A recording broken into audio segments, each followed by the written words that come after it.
mask all the time, but I still can't hear you. Will you offend yourself?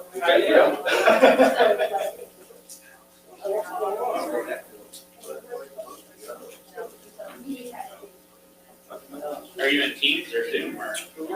Zoom. The county commissioners meeting today.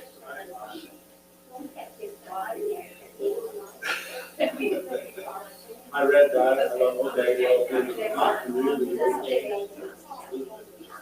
Well, the king is, enforcing the down law. We're not having a problem with this here.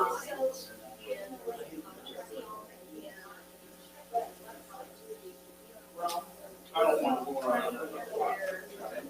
Well, they have to use it.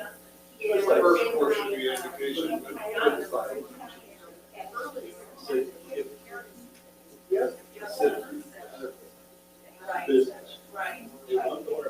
Yeah, I don't know. Microphone does what he does. Check.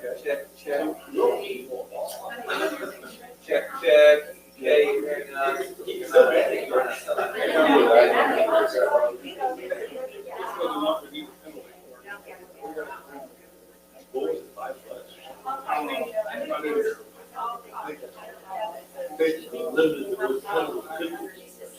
I don't know the exact detail of that, because it didn't take $5 is I think it that. Right, 'cause we had this, And then I are having calls from family church. It's supposed to be.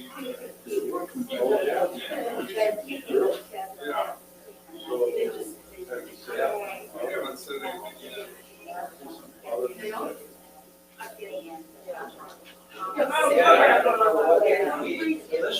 know we don't know whether it's orange or isn't.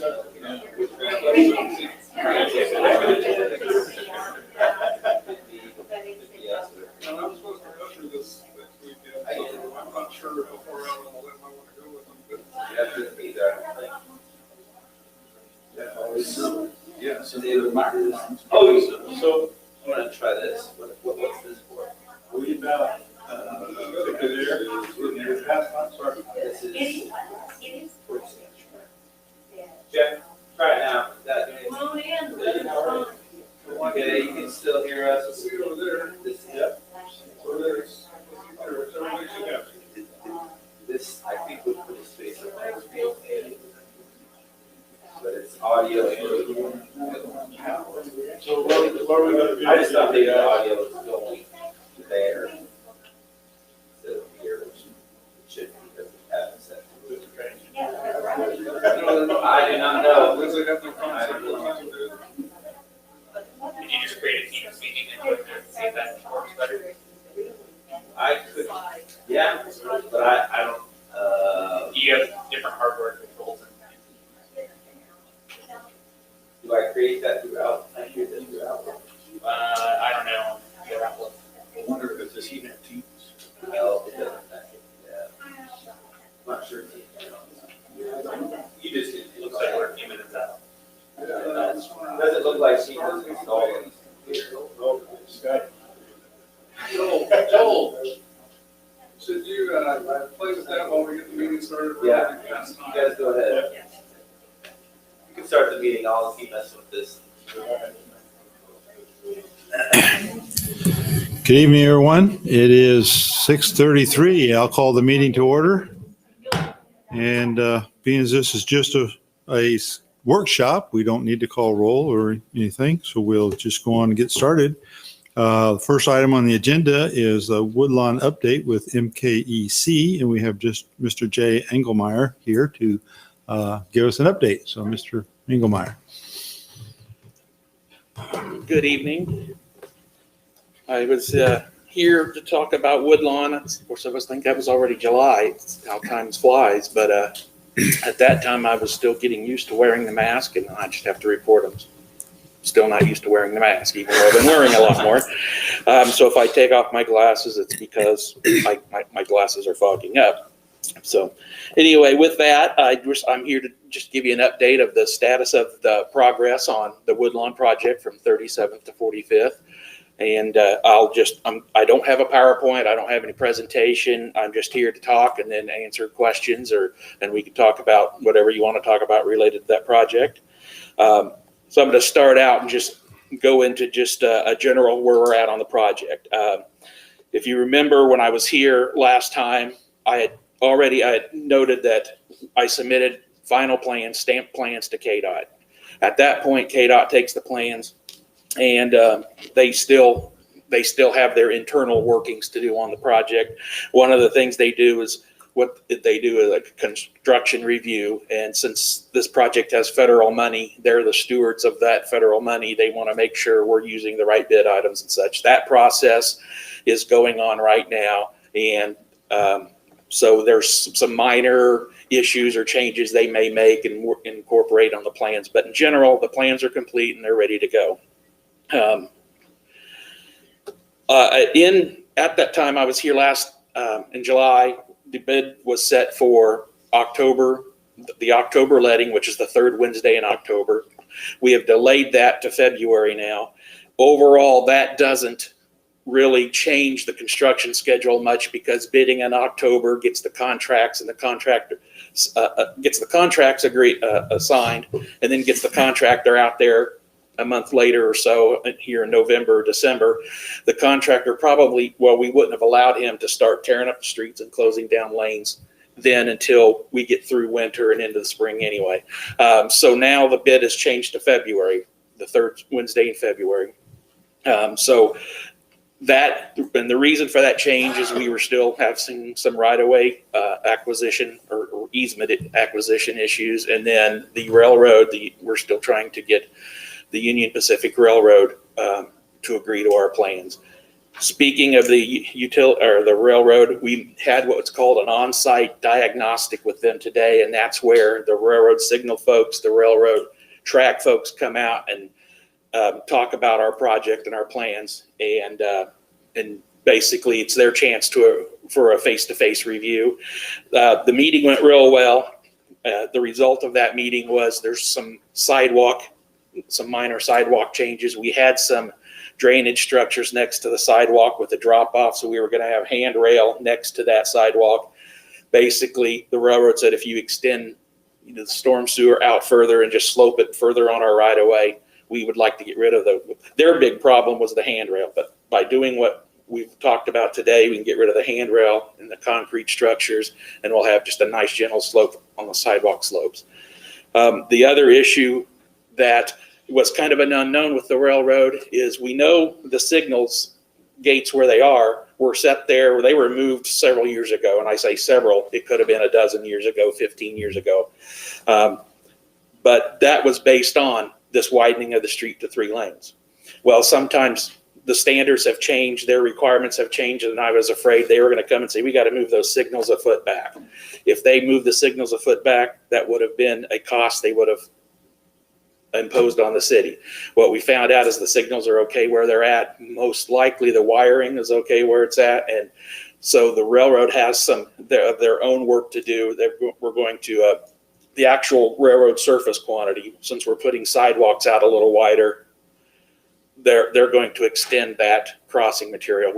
I've always anticipated that in our estimate. And so we weren't burdened with any new surprises from the railroad today as far as additional costs or additional requirements. So we should be able to wrap up the railroad portion of the railroad agreements and get them satisfied. I'm sure, as you've noticed out there, there's activity going on.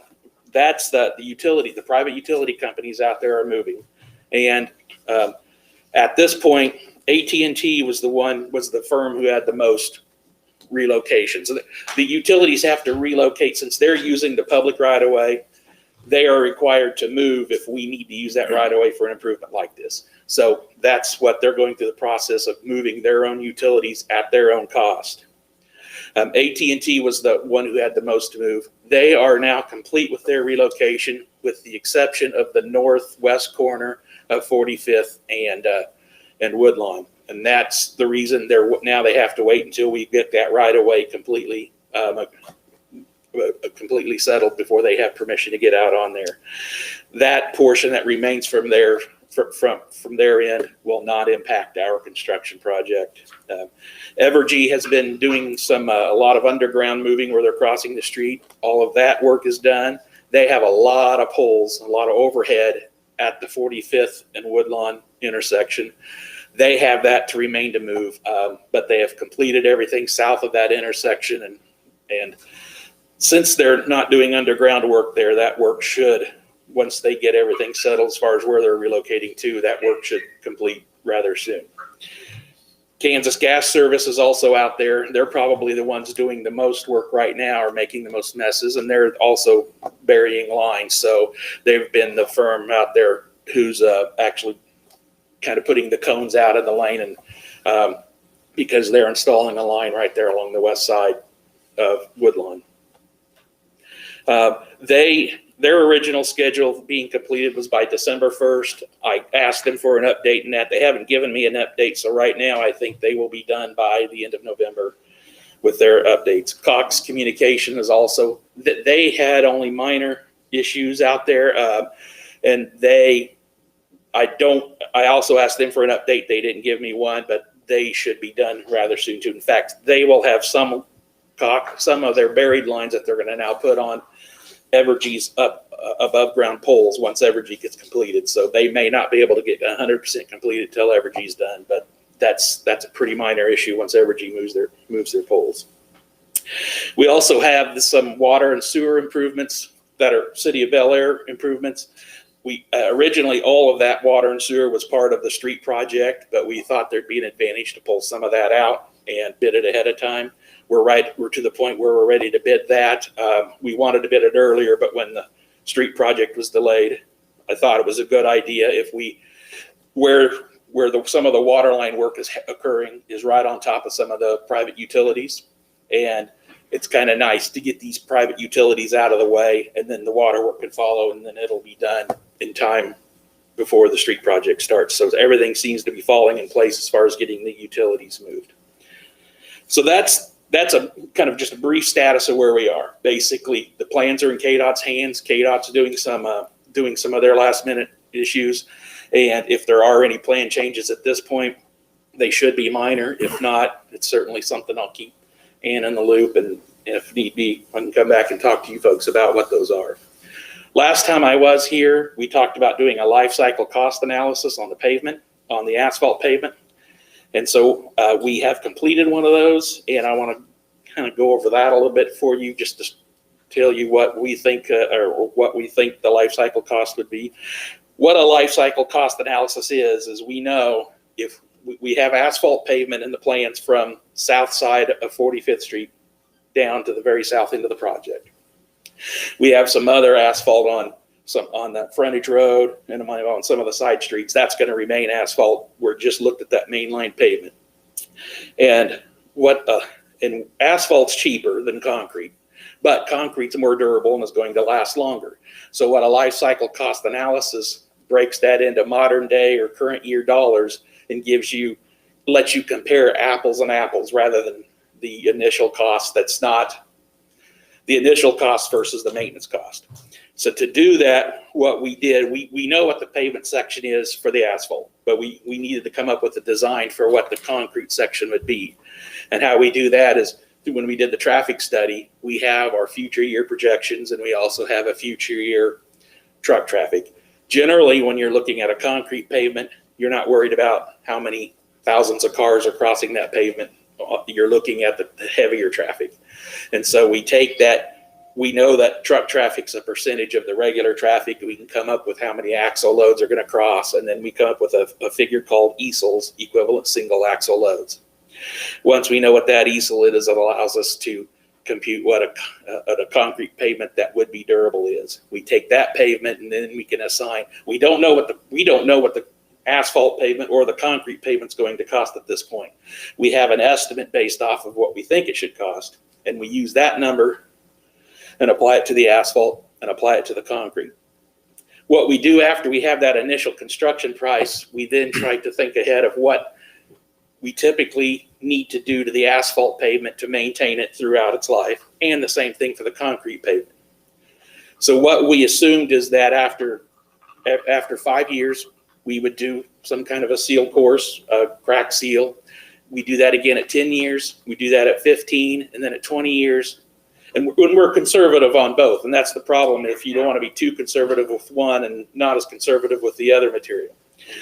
But then we assumed at 20 year, that asphalt pavement would be reconstructed and then do the same type of maintenance out to 40 years.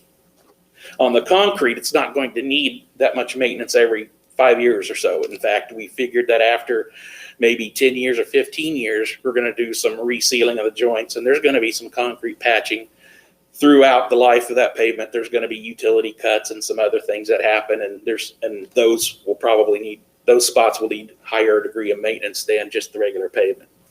But anyway, we have the initial cost plus we have the incremental maintenance costs, and we get a total. We apply, future cost expectations to the future years, and we come up with something we call the equivalent, basically the equivalent annual cost, and that's the apple and apple comparison based on our initial thought of what the asphalt and the concrete pavement will cost, plus the cost and the degree of maintenance that would have to be applied. We came up with an equivalent annual cost of $87,500 for the asphalt. In the concrete, we came up with about $78,500.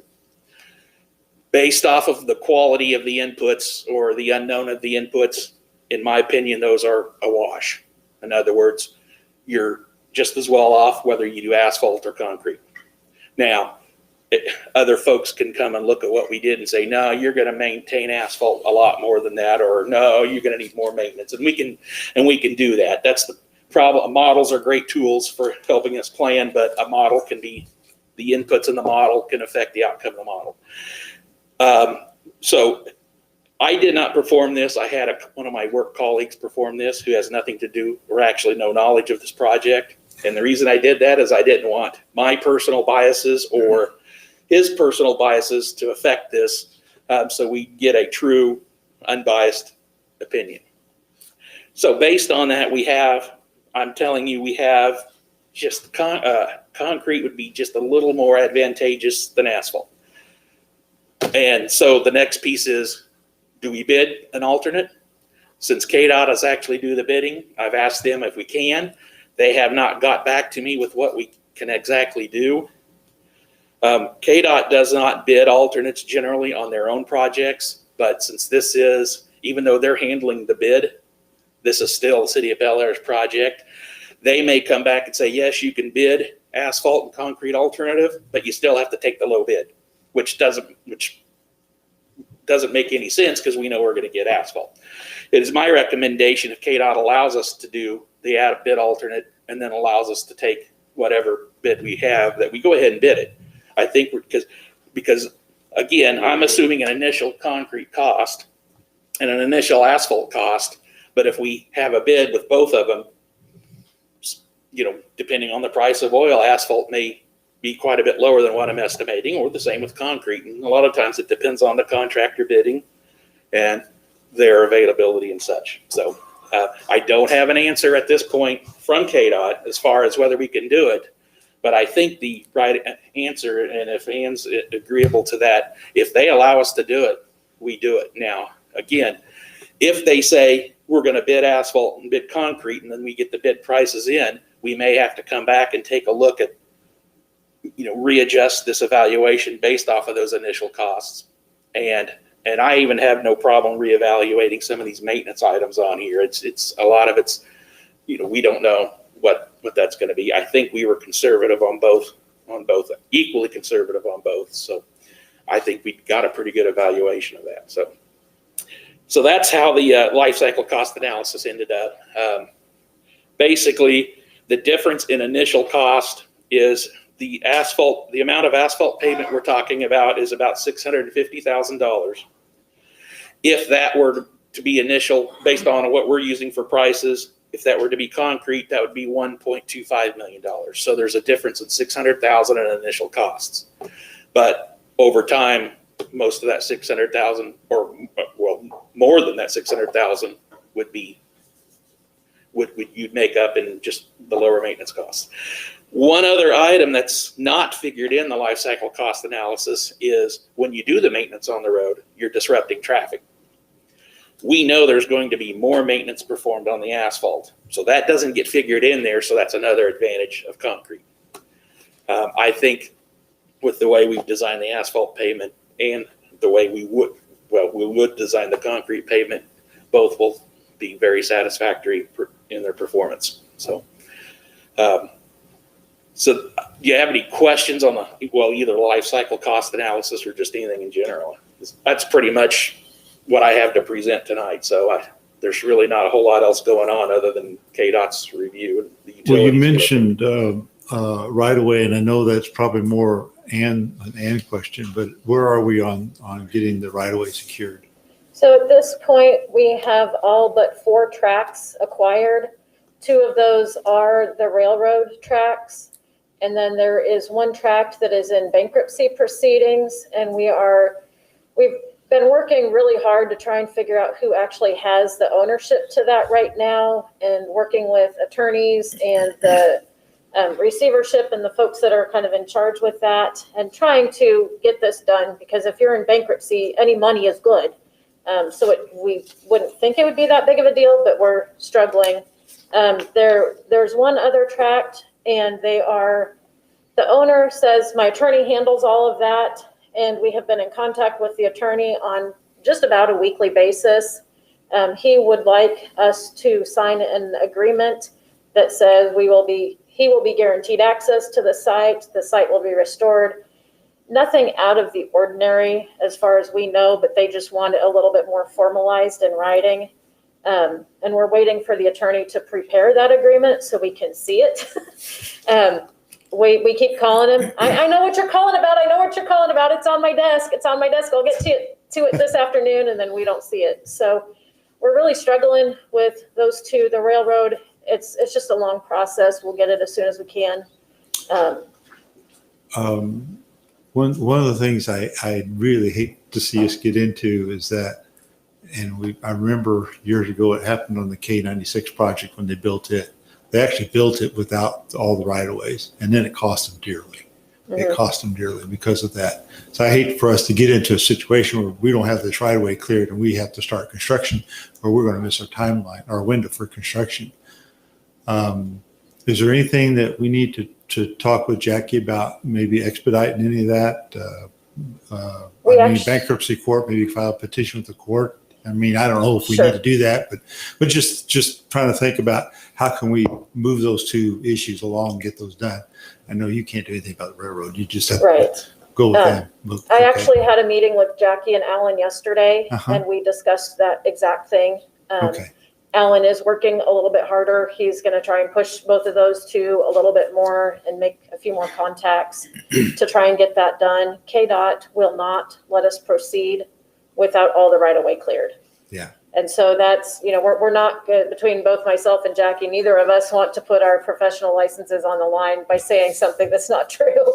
So we're going to make sure that we keep, the city safe, and that we are not going to go down that road. Right. Okay. Thank you.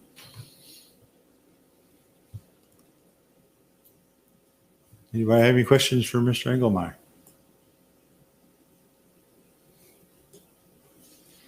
Well, very good information. I really appreciate the update, and please let us know as soon as you get your KDOT approval or anything else that happens. We need Yes, it's a significant milestone. We're getting very, very close to the fun happening. Getting the new street in. So, and I don't know. Sometimes on projects when the utilities are out ahead of the construction, people think that's part of the road construction, and then you have to tell them, no, we haven't even started yet. Yeah. And I don't know how, I know there's been some big holes off to the side. It's really not a lot of traffic disruption.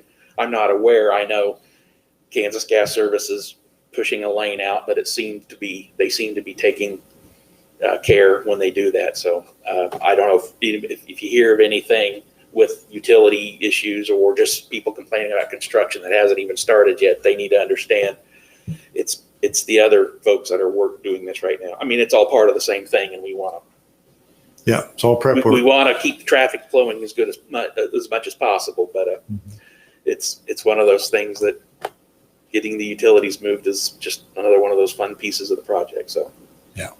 Okay. All right. Thank you, sir. All right. Well, Appreciate thank you, it. folks. Have a good evening, and thanks for giving me the time to talk to you.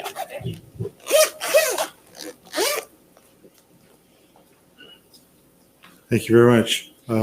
Next item is the Aurora Park issues, drainage in the streets. And I think that Ann has been working diligently on trying to get some things together on this one. So unless I need to bring somebody else up, I guess it's your turn. That would be me.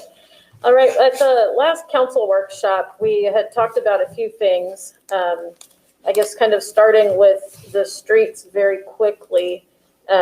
Council had asked me to check in to see, number one, what it would cost to bring the streets up to a good condition, and number two, if there was anybody else that would be available or interested in maintaining the streets. I worked with PEC on both of those items since they did perform the evaluation of the streets. They were not comfortable putting together an estimate for bringing the streets up to a good condition because that's not work that they do, that's more maintenance work. They're more familiar with construction. So taking building a new gravel road is what they would be more familiar with. So they were very hesitant to provide me with a cost, and I was 100% understanding. So I do not have costs for you on that, other than what we had provided previously. PEC reached out to the county and several contractors. None of them were interested in taking over the maintenance of the gravel roads.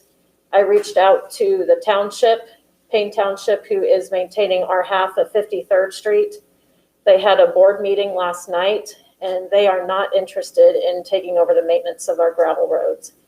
They said because it was not contiguous with the sections that they maintain and it was several miles away, that was mainly why they were not interested. They have enough of their own stuff to take care of, so they declined to even consider that further.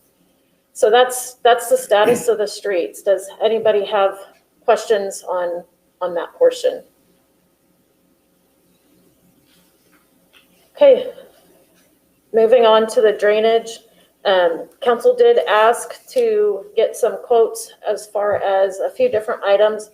Number one, a drainage study for Eagle Lake to kind of verify the adequacy of it to detain the drainage coming from the subdivisions.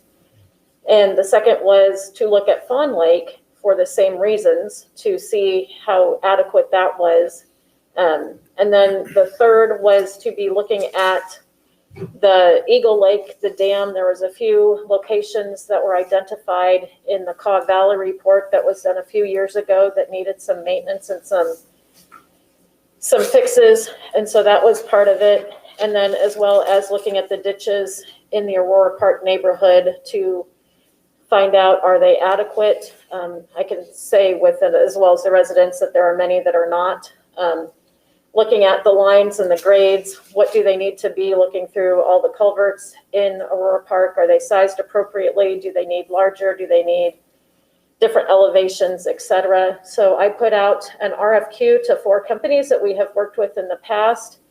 3 of those 4 responded, had questions from all 3, particularly focusing on the drainage study for Eagle Lake and Fawn Lake, and acknowledging that those lakes were built many years ago. They were built to a different standard than the drainage standards today. So it's difficult to evaluate those lakes and their adequacy for drainage on today's standards, because you can't evaluate something that was built to meet a standard 20 plus years ago on today's standards, because they've changed quite a bit. So we talked through that, and I just said, can it let me look at the amount of storage that's available in both of those, and see what kind of storms they're gonna detain. I did not ask them to do a sludge study to see what's available. That's something that could be done additionally if we wanted. That would be an additional cost. That would mean that they would be going out in the lake and actually probing the depths of the lake. One thing that we do not have on Fawn Lake, it is a private lake, so we really don't have permission to access that. If I remember correctly, I believe it is not necessarily owned by the homeowners association, but is owned by each property owner, a piece of it around the lake. So we would need to officially get permission from all those property owners to access that, to do surveys on that. If all but 2 property owners give us permission, then we can extrapolate between, taking those 2 properties out and do the best we can. It wouldn't be a complete study. So just kind of something to think about. I did include the proposal that I'd sent out in your packet. The 3 firms that were responding, Schwab Eaton, MKEC, and Garver. We've worked with all 3. Haven't worked with Schwab Eaton as much, but I actually worked at Schwab Eaton before I came to Bel Aire. I'm very comfortable with the personnel that they have on staff and who they have available to do the project. I would be very comfortable with them. Garver came in low on that at $41,650. So it would be my recommendation that we award the project to Garver either in whole or in part. It would be up to the council to decide how much you want to do. Also, provided that Fawn Lake is a private lake, it's up to you to decide what to do about those costs. Is that something the city's going to absorb? Is that something that we're going to go back to the residents at Fawn Lake with? What do you want to do with those? So, do you have questions, further discussion? Where would you like me to go from here, or do you want to?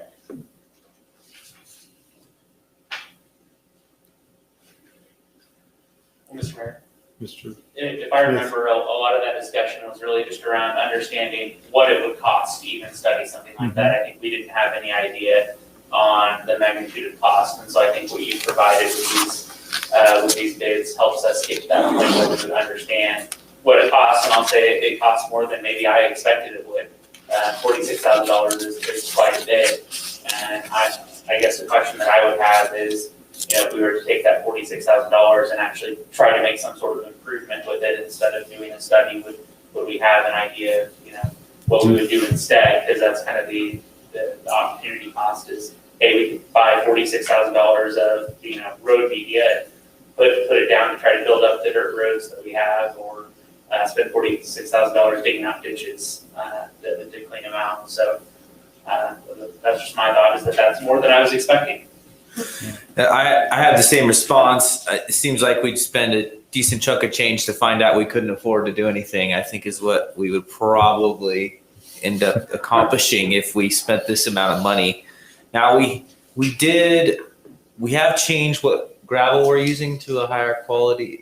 We moved away from limestone. Is that correct? To something that we were hoping would be a benefit, and that's been an extra cost to the city. That is correct. And I think that kind of expenditure makes a little bit more sense than this study. With if this study were $5,000, that'd be we'd be having a different discussion. But at 40 plus, that's quite a bit. And council can, if you should choose to pick apart their proposals, you don't have to go with one as a total. You could, if you wanted to do just the Eagle Lake overflow, that could be done. If you wanted to just do the drainage study and design, that could be done and ignore the lakes. So it's up to the council. The city has been systematically going through and upgrading a few of the culverts and the ditches in Aurora Park. I know a lot of times when we do that, the residents aren't happy because of the steepness of the ditches and the proximity of the ditches to the road. They're not easy to mow. I understand that. We don't have a whole lot of leeway. We don't have really the ditch equipment that really we need to dig those, we do it with what we can and what we have. Yeah, I've been thinking about the ditch problem too. So it seems like we have complaints on both sides. We have one where if you dig the ditches the way I remember ditches being done on gravel roads, you weed whip those sometimes because otherwise you're going to roll your mower, right? I mean, I've heard of more than one mower being rolled, and I think I've told the story of me sitting on my riding lawnmower, hanging off the end, holding on to the steering wheel so I didn't roll the riding lawnmower while I was mowing my ditch. And so fixing the problem of the drainage is going to create that problem. So is the drainage such a big problem that we want to create this other problem? Are we going to spend money to fix a problem and create another problem? I guess if the problem of the drainage and having better ditches is much, much better, then we should do it. But I'm not sure whether we're fixing or creating just as many problems all at the same time. I'm just not clear on that. Well, that's one of the reasons that before you get too much involved in doing anything with these ditches, you do the study so that you know what really needs to be done and what doesn't need to be done. You can spend a lot of money and find out you've accomplished zero value to anybody just because it looked right, but you didn't know. You didn't have the research information about the drainage and where the water was, and what are the high levels and low levels, and those kind of things. So I get the 41,000 is a big chunk of change, and I'm not trying to say we need to go spend that money, but I certainly would rather spend that money before we start playing with a lot of ditches and find out we're just doing all the wrong things. That's a concern I have. I also am concerned about going into private property and doing a study at all on private property. That's a property owner's responsibility, and we have the responsibility on the right of ways. That's the city responsibility because that's the city right of way. That's a bit of a concern. So I'm kind of a little bit torn between what do you do here because it all works together. It doesn't work separately. It's different pieces of the same puzzle. So it's I'm not trying to advocate one way or the other. I'm just trying to throw out some things to think about. Okay. And I agree with you, Mayor. That's why you're talking about all of these tonight, because over the past few years, we've received numerous complaints about drainage. The ditches, are not flowing properly. You get a bad ditch or it's not deep enough, then you have road erosion problems. And then, that's another issue is the road. And we've mentioned that it hadn't been maintained correctly. When we were really strapped for cash, none of our roads were. So we've got, to build that up. We want to kind of make sure that, it's going to drain properly, because if we put in new material and it doesn't drain right, is it going to wash away the material? And then, of course, dust. That's another issue that we deal with the road material. So, and you summed it up right. I mean, that's why we're looking at, even though the petition we got didn't say anything about drainage, that's been an issue that we've heard. And, the drainage is tied to the road. If the road's not working well, then it's not going to drain well. If the ditches aren't deep enough, it'll, erode some of the roads. So that's why we were kind of looking at all of these things. And you're right. If we took the money to go in and clean out the ditches, the struggle we would have is not knowing the drainage. Is it draining? Is the grade right that it's going to drain? And that's where the study would tell us, okay, these areas need to have certain percent grade drop so that it drains well. So anyway, that's kind of why we brought all these things to the council to think about, okay, these are all problems that are down there. What's the most pressing, which is usually what we have to think about. What's the most pressing we need to deal with, and how do we deal with that? So one of the things that was brought up was a concern that Eagle Lake was causing a problem in Fawn Lake and in the residential area itself. And we know from the Call Valley that did that study. We know that they said there were some issues, although probably in big picture things are fairly minor, that needed to be done with that dam. Is that, do we get a price for doing those things for the dam, or do we know what that cost is? That is correct. That would be item number 3 in all of the proposals, the Eagle Lake overflow design. Once again, you have to know what you're doing in order to get a cost to do it. And so we don't have a cost for you tonight on the actual improvements themselves, but more of the design of the improvements. So then you can go out and get costs to actually make the improvements. So we don't have a design on how to make that, to fix that the way Caw Valley had said to do? Correct. What they said to do? Correct. Caw Valley never provided a design. They just Okay. provided basically merely a couple sentences that said that they identified some low areas that probably needed to be filled in. I see. Okay. And that could be very pricey because more than likely we're going to need some Corps of Engineers permits in order to get that work done. And I think from the last time we did projects with the Corps, those permits were several $1,000s. So you're adding that cost on top of the study, and none of the permit costs were included in any of the engineer's fees for doing those drainage designs. Are those for just work on the dam or for everything from the property line that's south of the dam all the way up to the dam? Because the way I read that, it's just there's some low areas that need some dirt added south of the dam, not work on the dam on the west side. And on the east side, there was a question about whether or not that overflow was correct. And that would be something that we would need definitely with the Corps of Engineers. But is my question clear? Pretty much. It's kind of two parts. Yes, all of the engineers that I sent the RFQ to, they were also provided with a copy of Caw Valley's report. And so they were able to look at that. It's my understanding there's a low area kind of on the east side near the overflow that the emergency overflow spillway that they thought needed to be filled in, as well as another one more towards the west side by the playground. And I could be wrong about where those are specifically at. It's been a little while since I looked at that report, but. I looked at the overflow in person and via Google Maps, and I would say it's probably the way it was designed. That it maybe should be higher, but I don't know that there's any other problem than that with it. Sure, and if we're gonna be changing anything that we really probably need to go ahead with both the Eagle Lake drainage study as well as the overflow design, because I'm not sure that there is funds for, in the overflow design item number 3, to be doing a more comprehensive study on the entire lake to determine at what elevation that overflow would be. I would have to look at that a little bit more before I could make a recommendation. If we're just, if we're We gonna need kind to of know piecemeal how things. much water it's going to retain to decide how high the overflow needs to be. Correct. So do we have a feel that if we did that work on that overflow, would that make any difference to Aurora Park? I don't think so.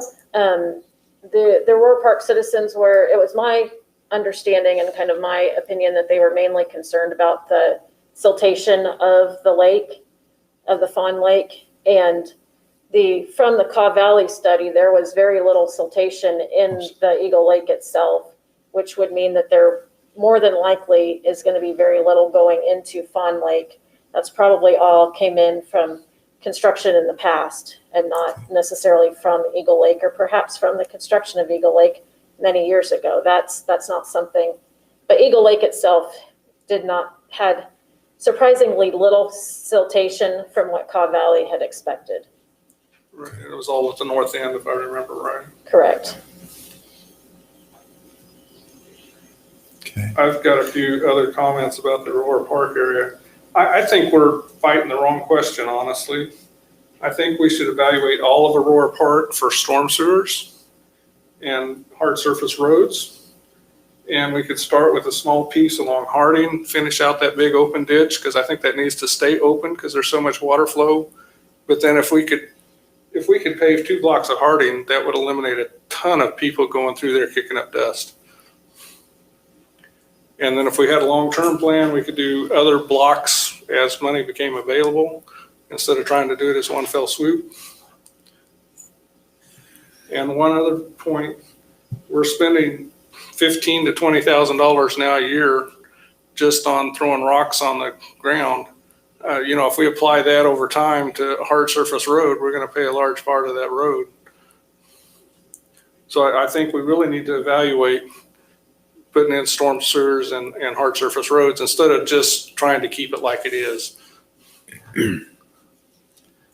That's a pretty pricey project. It doesn't all have to be done in one day though. So, and it probably needs to be done sometime. I don't understand why we would want to keep dirt roads. And if the neighbors want to keep dirt roads, then I would be kind of hard-nosed about it and tell them to maintain them.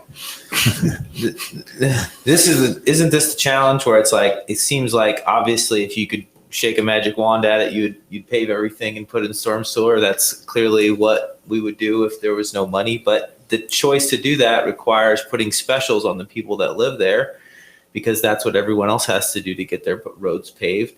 And the people there don't want to have specials put upon them. So they're choosing to have continued gravel roads. And if they're continuing to have gravel roads, all we can do is maintain them the best we can. And we're probably not going to be able to spend crazy amounts of money on it, because we don't spend crazy amounts of money on everyone else's roads. So I'm not sure how you're gonna how do we get out of that problem?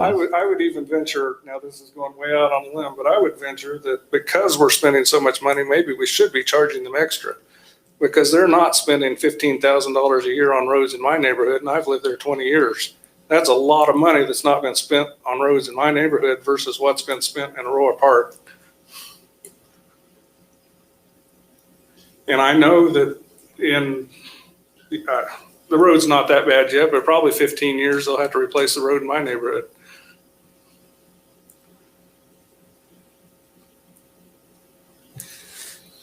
Seems like we're in a very difficult situation. We inherited gravel roads from past, and the people there do not have plans to pay a whole bunch of extra money, and that was not within their understanding of when they moved in. And so I'm not sure putting extra cost on them is a good idea, but they're also probably going to have to deal with crappier roads. I'm not sure how to get around that either. I don't know how to get around either of those problems. We can't spend unlimited funds to make their roads not dusty, because they're dirt and they're going to be dusty. And it doesn't matter what we put on it. We can probably put a little bit of material and cut down some of it, but I don't want to see us spending $20,000 a year to maintain dirt roads. There's about 1 mile of it, I think you said, Ann, is that correct? I'm sorry, there's one mile. About 1 mile of roads in Aurora Park. No, there's actually about 3.8 to 4 miles. 3 miles, okay. There's a little over, because we've got the Hillcrest and 40th Street, and then we have Posey. And I don't have the numbers in front of me, but that's probably 1 mile to 1.5 miles, and the rest of them would be over in Aurora Park. So they have there's about 80% of the gravel roads are in Aurora Park. Okay, Cozy's not in Aurora Park though, right? Correct. Okay, so that's why I'm saying, I guess. The total amount of unpaved roads we have is what? The number of 5.56 in my head, I believe it was in one of the reports. So it might be 4 then in Aurora Park. 'Cause as far as I know, we only have 2 other sections that are dirt roads, right? That is correct. And some of those costs that we talked about are some of the costs of maintaining the equipment to maintain those roads, and we wouldn't actually be able to eliminate that cost unless we eliminated every single dirt road in the city of Bel Aire. Is that true? That is correct. When I was putting the costs together, I figured not only the equipment, I figured just a round number what we charge out for if somebody needs to use our equipment. And I also figured the cost of the operator. So those costs are all involved in the cost. It's not just material costs, it's also labor and equipment. And when we think about maintaining other roads, like the asphalt roads and the concrete roads, we also have equipment that we're maintaining that supports those. And so even though we may not on any given year touch every road in Bel Aire, we're still kind of maintaining this equipment in order to take care of some of those roads in our neighborhoods that don't get updated and touched as often as we would like because of our limited capacity and our limited funds. Right, I know we got limited funds, but that doesn't mean we shouldn't have a long-range plan to get rid of dirt roads. I'm not even saying it has to be done in 3 years or 10 years, but I think we should have a plan that we can work towards so that when we get a chance, we go in and fix what we can. And if we did, there's less than a mile here that's through street that goes through Aurora Park, maybe a mile and a half, I don't know. We could still leave some of the spurs that go up to dead ends as dirt for the very last, do the last mile last. We have some citizens that have raised their hands to speak. Now, I got in trouble here on a workshop previously, so I'm going to tell you, kind of reiterate the rules of speaking. Okay, so I do need you to come to the podium and speak in the microphone because people at home can't hear you if you don't. Okay, and if you would like to speak, you're certainly welcome to. Please come to the microphone and state your name and address, and then I will give you 5 minutes to speak. Okay. Thank you.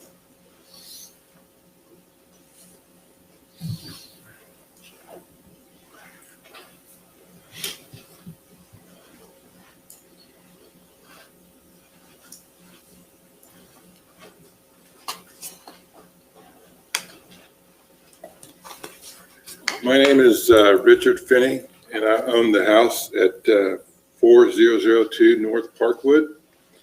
And the roads in this neighborhood, I've been familiar with them for 40 plus years. My wife's family built their home there new, and I've been married to her that long, so I've been very familiar with the area. I'm glad to hear that you guys realize the roads haven't been properly maintained for that 40 years. I understand your concerns about doing things without having a study. I do dirt work for a living. I've been doing that for 20 years now, as far as grades, flow, culverts and such. If the immediate issues that it could be seen with your eyes, and I would be more than glad to go with anyone and show them what's going on in Aurora Park. It's real evident and real easy to see a lot of things that need to be done. There could be a lot of improvement without the study. Part of the road in one part of my house is at least a foot to foot and a half lower than the ditch. You made comment, the ditch is flowing, they need dug out. Well, my road is like a foot and a half lower than the ditch because the roads have just been graded over the years. I have noticed that we do have quite a bit more material on the road lately. Looks a lot better. Dust, they're dirt roads. We're going to have dust no matter what we do. But as far as the way the roads are taken care of, when the water cannot go to the ditch and it runs alongside of the road, that's why the road's deteriorating so badly, because it can't get into the ditch because the roads are so low. And there's several areas that I noticed when the water flowed down the side of the road, it washes all the gravel into the ditch right at the culvert. It's plugged because it doesn't maintain right. If we could maintain it better and put more material on the road and get some of the culverts cleaned, I think we would have a very major improvement. And my question would be, whose responsibility when you're living on a paved road, when that paved road will need replaced at some point in time, who absorbs that cost? Would that be something that's put back onto the taxpayers when the roads need to be replaced? I understand the city at large pays to maintain the roads once they're put in place. Yes, you're But correct, Mayor. they don't pay for the original pavement of the road. So and that's why we do inspections. I know council has approved agreements for inspections when we put in new development roads, because the cost for that new development road is spread by special assessments. And then when those once the road is in, it's the city at large's cost to maintain those. So that's why we want to make sure that when they are built, they're built to proper standards and stuff, because it's our responsibility after the 2-year warranty's up. It's ours. So. This gentleman here was making comment about doing it in small stages. And it really wasn't made clear. Are you thinking of Bel Aire absorbing in small steps and doing these improvements? Or are you looking at the taxpayers on the streets to make up those costs? Or are you looking at a joint venture of both working together to make the improvement? Your last option there would be the choice I would prefer. Working with both parties? Both parties kicking in some money to get it done right. I would think I would be for that. You know, maybe make some improvements on the roads, get them a little better, get the ditches working a bit better, and then pick the worst area, do as you're suggesting. It just would be hard to accept multiple thousands of dollars per year added to the taxes. I'm sure that's everyone's concern, is so many thousands added to the tax. You know, if they could be lessened and then over years and seeing improvement would be a very viable way to go. But if we only do a small stretch of the road, we're going to affect just a small portion of the people. We wouldn't be able to assess against the entire Aurora Park community, I don't think. So one group might see their taxes go up in 5 years and another group 5 years later, and everybody's going to scream because nobody wants their taxes to go up. I know that. But I also don't want to see us spend $100,000, $200,000 to fix ditches when we could have spent that towards putting in good roads and good storm sewers. I understand. Thank you. Yeah, I'm assuming that you're looking at finding someone else to maintain the roads? We looked at that and there are no other interested parties to maintain the roads. So Bel Aire it is is- stuck with maintaining the So it road. is the city staff that is, yes. that And will you be don't really continuing. have the right equipment to clean the ditches properly. Correct.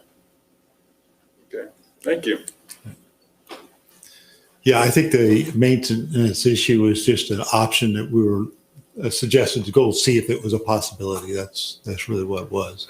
And we found out it wasn't. So, okay, thank you. Bonnie, yes?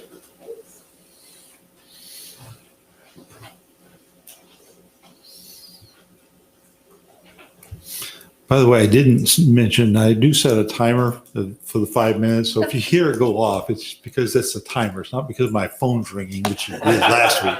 But I think I got that fixed. So I hope Hi, it won't happen. I'm Bonnie Stinson, and I live at 3800 North Harding.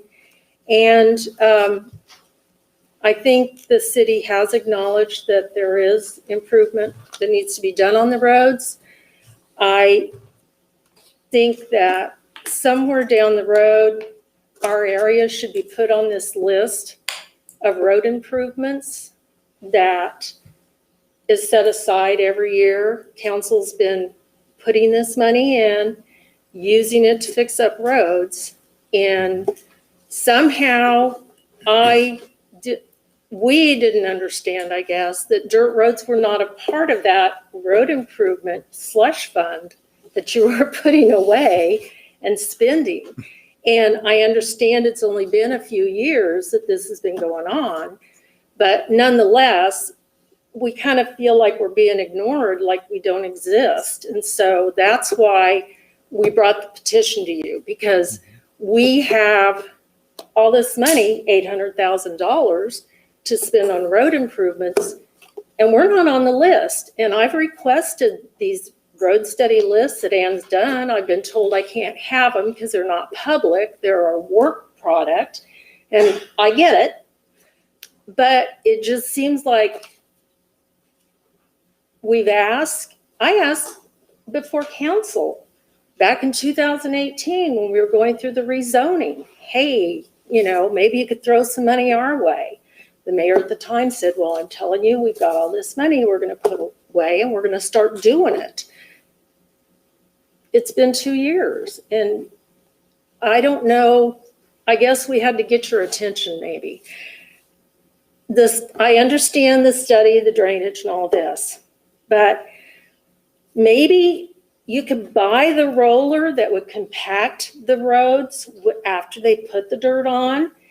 That study that Ty gave you guys, or I don't know who it was, EPA or KDHE or somebody. And at the very end, it said, when you put dirt on, you can get a compactor and roll it. And then that way it'll keep the dust down. It'll compact it down. So when the cars go over it. That was a solution I thought might be good. We've done studies before. We do all these studies and we file them in file 13. We did it in 2017 with the Lacey and the Eagle Lake. Nothing happened. If you want to put something down on the roads, 53rd doesn't have storm sewers and, you know, the whole enchilada. They're just open ditches. You know, I don't know why we couldn't do something like that if that's what you want to do. I don't know. I think we're frustrated. And you guys have done a very good job about helping the whole Bel Aire community get back to where we want to be a big city. You know, we want to look good. We want to feel good. I think you guys are doing a good job. You really are. But we just want to be a part of that good job so that people don't come to our area and go, huh, no. And it's been said, we're the old Bel Aire. We're not even part of Bel Aire. We're the old Bel Aire. Well, we are a part of Bel Aire and we want to be a part of Bel Aire. So we don't want to pit ourselves against you guys because you're our neighbors, you're our family, you're our city. And we enjoy living here. If we didn't, we'd move. Trust me, we would move. So I really would like for you guys to kind of consider maybe getting the roller. I think that would maybe solve a little bit of this for the dust issue, okay? What else do I want to say? I don't know why staff doesn't recommend the milling. I really don't understand that. A part of me does, because I think, you know, after I watched the video, that what happened when we had milling put down on our roads, they never got kept up. They didn't put any more on it. And I think that's what happened to 46th Street. You guys went in and you even said it. That wasn't engineering. We'd never make a road like that. That would be that horrible. So you guys went in and you put more asphalt down this last time. I think that road had milling on it. And I think because it was a short piece of road, not a lot of traffic went on it like it does in our area. It was the one that went into Sunnyside, 46, isn't that right? I think that's the road. The trailer gun. Okay, so I'm done. Thank you for your time. Thank you. Mr. Smith, you look like you want to say something. I'm just thinking, Mayor, I'm not sure that I have any comments at this one, but I know there are more people that want to speak. So. I have a slight comment on the 53rd Road. I don't like that because it looks rural to me. It doesn't look like we're a city. So I would not propose doing that in the future if we could possibly avoid it. Yeah. I don't like uncurved roads. I'm sorry. Well, I think that one option, certainly if you wanted to go and pave Aurora Park, you could do the ditch, you could maintain the ditches and pave it. That's an option, but it's expensive. It's not a cheap option, but it's something you could do. That And I still do means know- digging out the ditches. And once Right, we you dig still out, got to do them. once we dig out the ditches, why don't we just lay some pipe and cover it over? Well, there's another option too to think about there. I don't know if any of you, how many of you venture out on the west side of Wichita, but if you go out along Mays Road at about, trying to think, is it 37th and Mays, something like that, they have open paved ditches. Yeah, those Along were there there. long before the city was out that far. They're very, very new. I think some of that's pretty old too. There might be some old ones, but there's some that are fairly new. So that's a very Okay. weird area there. It's too marshy. You kind of have to raise everything up to get it to drain. It's very, I lived on the west side for a while, and it is very sandy soil. So it's a whole different world than we have. We have clay soil here. So anyway, but it's, yes, ma'am, go right ahead. My name is Carolyn Gunselman. I live at 5029 East 39th Street. And I just wanted to bring a couple of things to attention. If there is any kind of traffic accident or impediment in the flow of traffic off of 37th or at the intersection of Oliver and 37th, that traffic is diverted through our neighborhood. Your neighborhood. And it will create a lot of traffic down our roads when there is something going on 37th or at that intersection. And I think that that doesn't necessarily happen in a lot of the neighborhoods in Bel Aire. But we are a road that gets to substitute for the main thoroughfare when something's going on over there. Is that just because, or do the police kind of suggest that I people go the other way? don't walk over there to look, but I would assume that they're directing traffic to turn. Well, okay, If that's it's, something if I it's think we could between look into. Edgemore telling them. or Parkwood, whatever it is there at the corner. I Parkwood know and- people don't want to go that far, but I don't see why we can't try to send them on up to 45th on the paved roads. Well, if it's beyond the intersection, people are already there and they have to go somewhere. So our street is, go down Harding is the nearest way to turn around. It is and it isn't. Um, I was at a traffic accident. I don't want to take too much of your time, but at 13th and Rock the other day, in every 4 directions, you had to just turn around in the yeah. street because it was blocked. And so I don't see why we couldn't do that on 37th as well, because traffic won't be coming from the other direction. The other question I'm kind of just don't understand. You talk about Fawn Lake being a private lake and therefore the city's not responsible for maintaining that or whatever with that water that's in there.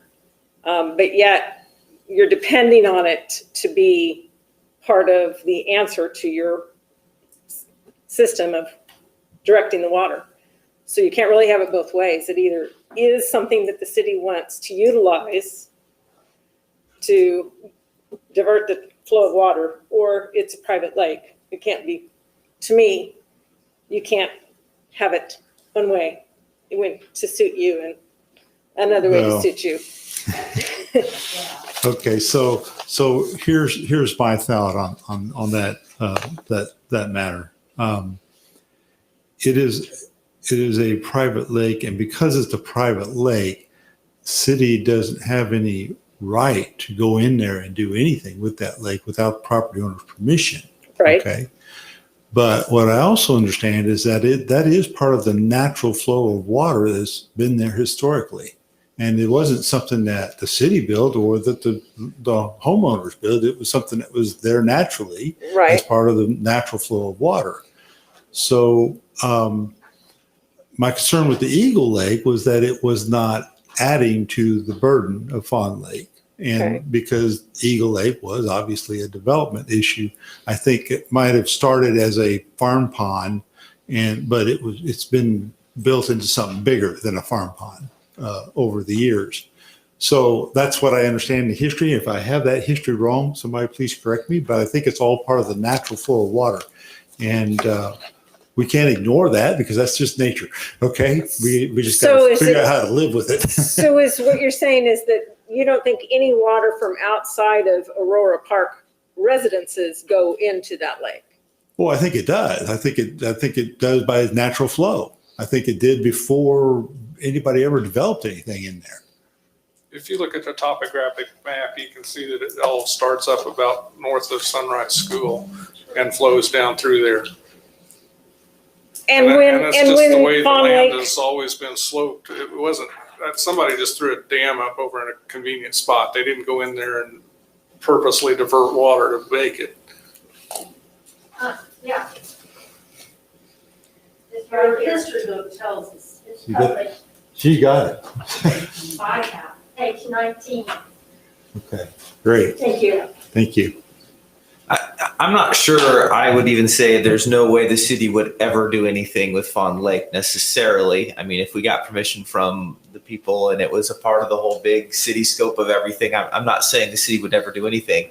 To me, it's just, it's a numbers game. And how much money are we going to spend? If you just, if we had unlimited money, I wouldn't say it's unreasonable to say we would talk to the people that had ownership of Fawn Lake and try to work the overall water plan, so on and so forth. But anything as scope as large as doing the overall drainage of Fawn Lake, Eagle Lake, Aurora Parks costing us $40,000+ to even figure out what the problems might be, much less what the cost of the solution would be. So I'm not really opposed to saying, well, I wouldn't say that I think Fawn Lake's untouchable. It's just we have to prioritize what we're going to spend money on. And it just seems like what Bonnie said makes sense in the sense that, we have a list of things. Okay, each year we're going to try to do some roads if we have extra money, right? So we did Batten this last year, and, we try to do stuff every year.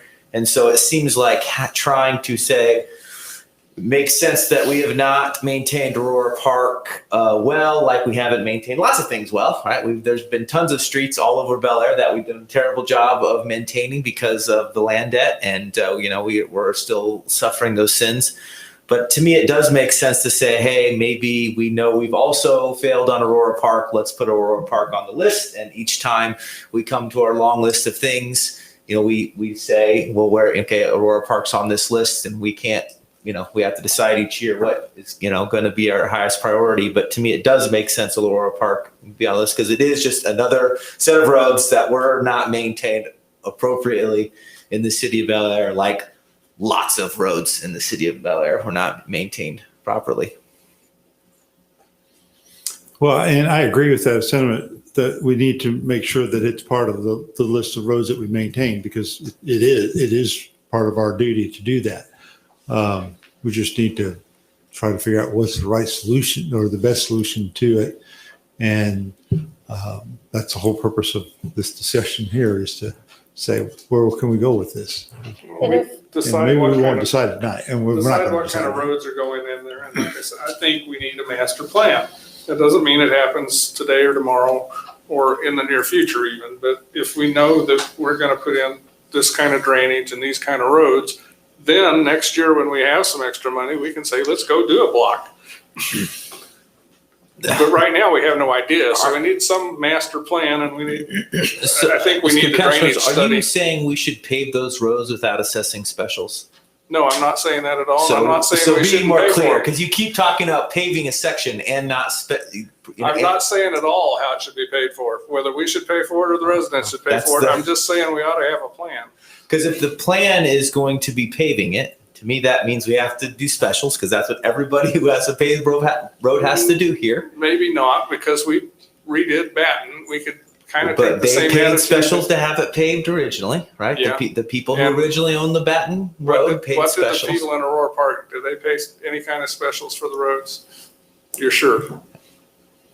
I mean, I guess you could dig into history, but they did not pay the city. Aurora Park was developed before the city was the city. Before it was the city. Right. Okay, but also, this is one of the things that got Wichita in the trouble, was that they weren't upgrading dirt roads. And so they got into trouble with their residents when they were trying to annex places, that they weren't upgrading the roads. Okay, so we should be upgrading the roads. If you can explain to me how we're going to get in trouble, that's fine. But I just If think I that did, if I wouldn't want to do it everybody right has now. to pay specials to have the roads paved. And so if we're going to talk about paving the roads in Aurora Park, to me, the day when we pave the roads in Aurora Park is when the people of Aurora Park want their roads paved. That is the master plan. They want it done, we'll do it. But until they want it done, I'm not sure how you're Well, suggesting okay, we're going to well, get it done. Let's take that back then. I want $15,000 spent on the roads in my neighborhood every year, because that's what we're doing in Aurora Park.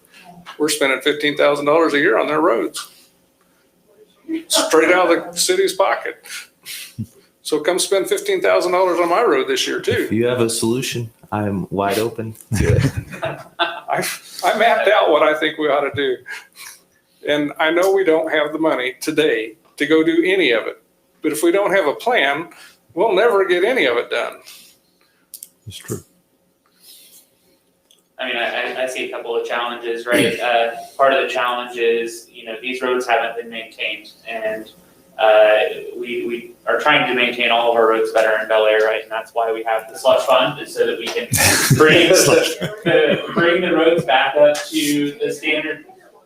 Yeah, bring the roads back up to the standard that they should have been kept in all along, right? The unique challenge with the Aurora Park and some other areas where we have dirt roads is that doing that on a dirt road looks different than it does on asphalt and concrete. Bringing it back up to the standard that it should be is different, and we don't have the expertise or the equipment to really do that effectively. And so we're in this kind of limbo spot where we can't really do what is probably right to those roads, even if we had the money, because we don't have the expertise and equipment. And in order to do it right, we'd have to go make a bunch of investments and equipment and studies that, maybe bring a road back up to a standard that we wish it weren't. We probably wish it were paved and had good storm sewers. And so I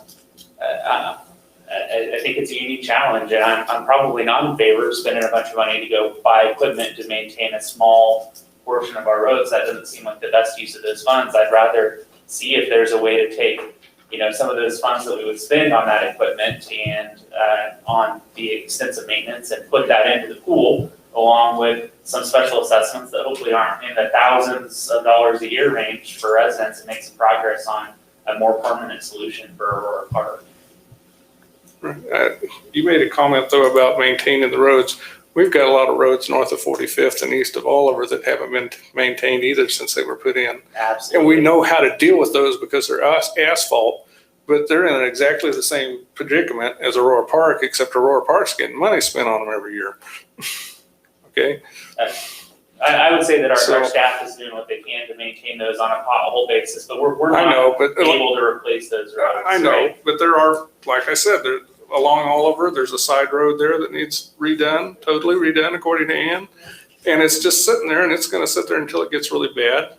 Kruger between 45th and Batten is turning into little pieces about 4 inches square. It's gonna have to be done pretty darn soon.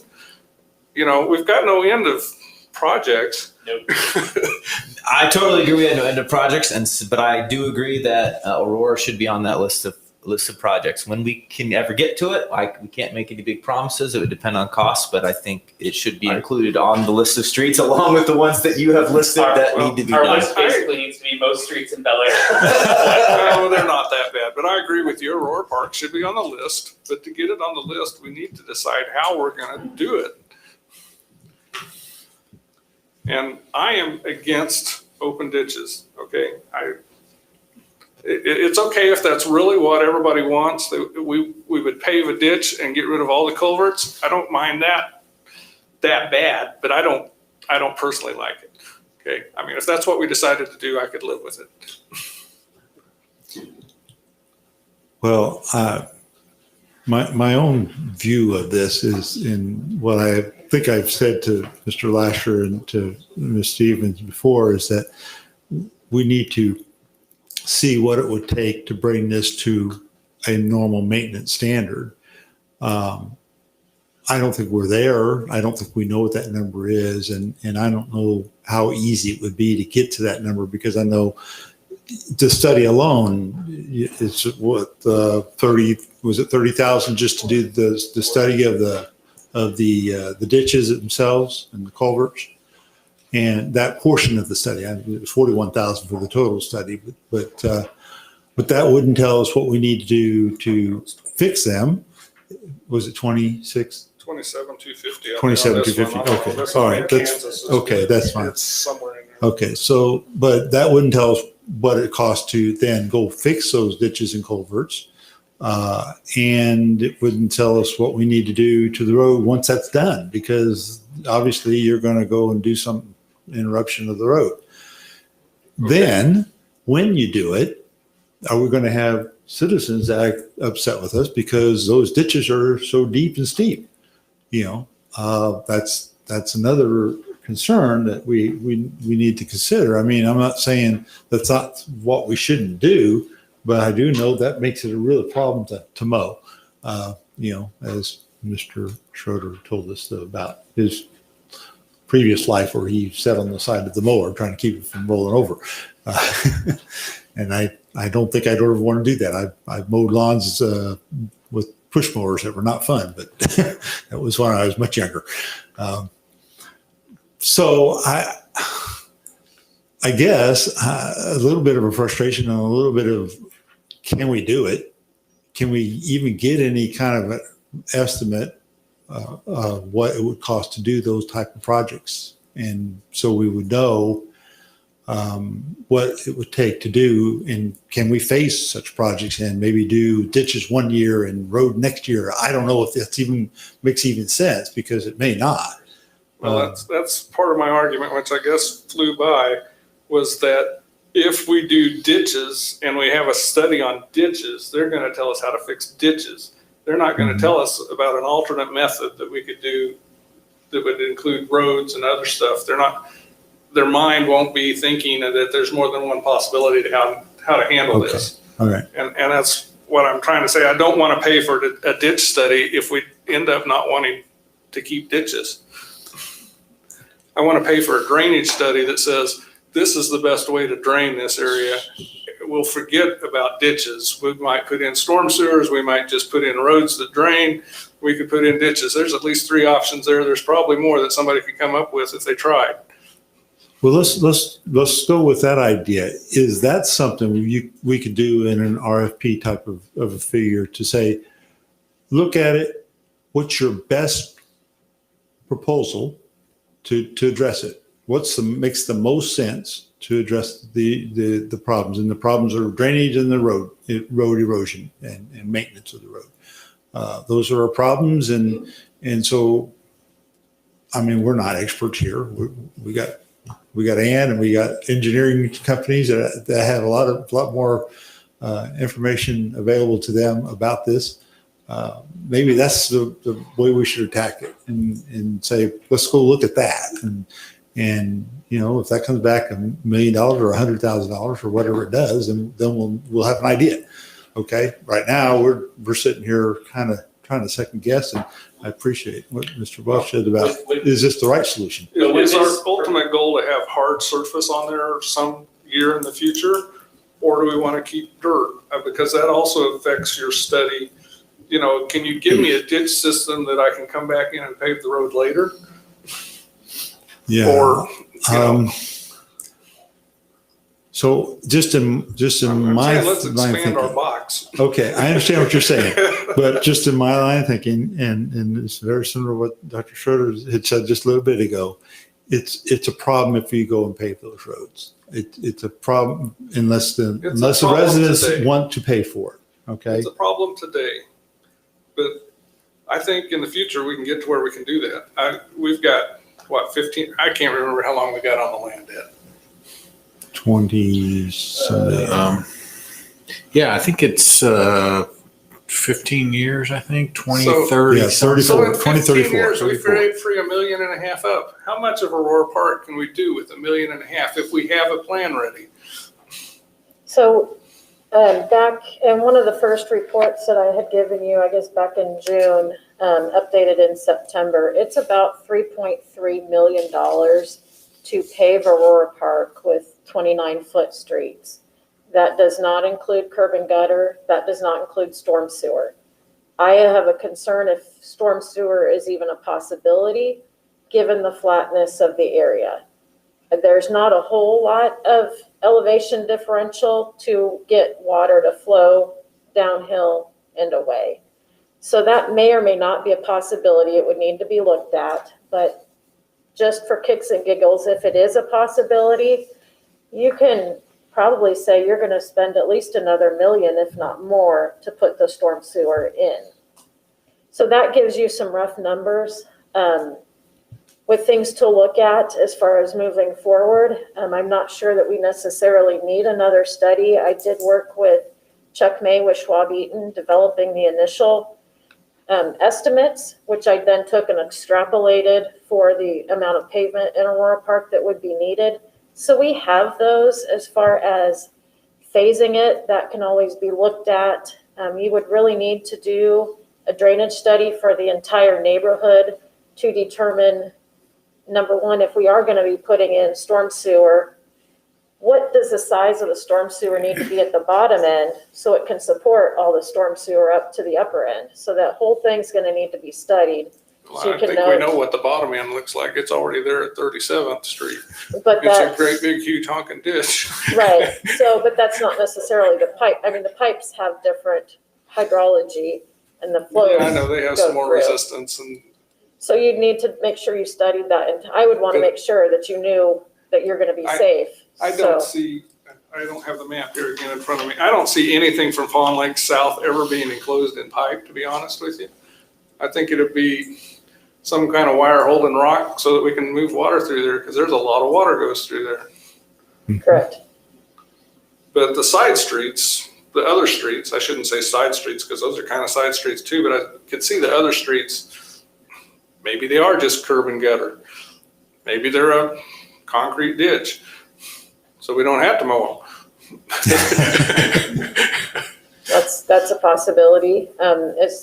Even if you're not looking at a storm sewer pipe, I think that million plus would be adequate for putting in a concrete ditch liner, because that's just as much, if not more work, as putting in pipe. We've got some costs for a 3-foot, I think it's a 3 or a 5-foot concrete ditch liner that we used in Rock Spring Third that I could easily take and determine the length of the ditches to get you that number. But just ballparking, the million's gonna be pretty close. Okay. That's fine. I should shut up. I just want to make sure that we're not limiting what we're looking at. Mr. Mayor, I have some comments. Yes, Mr. Elsoff, please. I guess I just want to start off with a question just for clarification, and I think Ann may have touched on it earlier, just wasn't clear with the audio that I'm getting. But what are we getting for Garver's estimated cost for the $41,600 for that study? Was that just Eagle Lake exclusively, or did that include the resident drains? So what that would include is they had their cost broke into 4 different areas. They had a cost of $4,750 for the Eagle Lake drainage study. And that would be to look at Eagle Lake to see if it is appropriate to, or kind of how appropriate is it to contain the water coming from Eagle Lake or to detain the water. The Fawn Lake drainage study, which would be the same thing, but on Fawn Lake was the same amount, $4,750.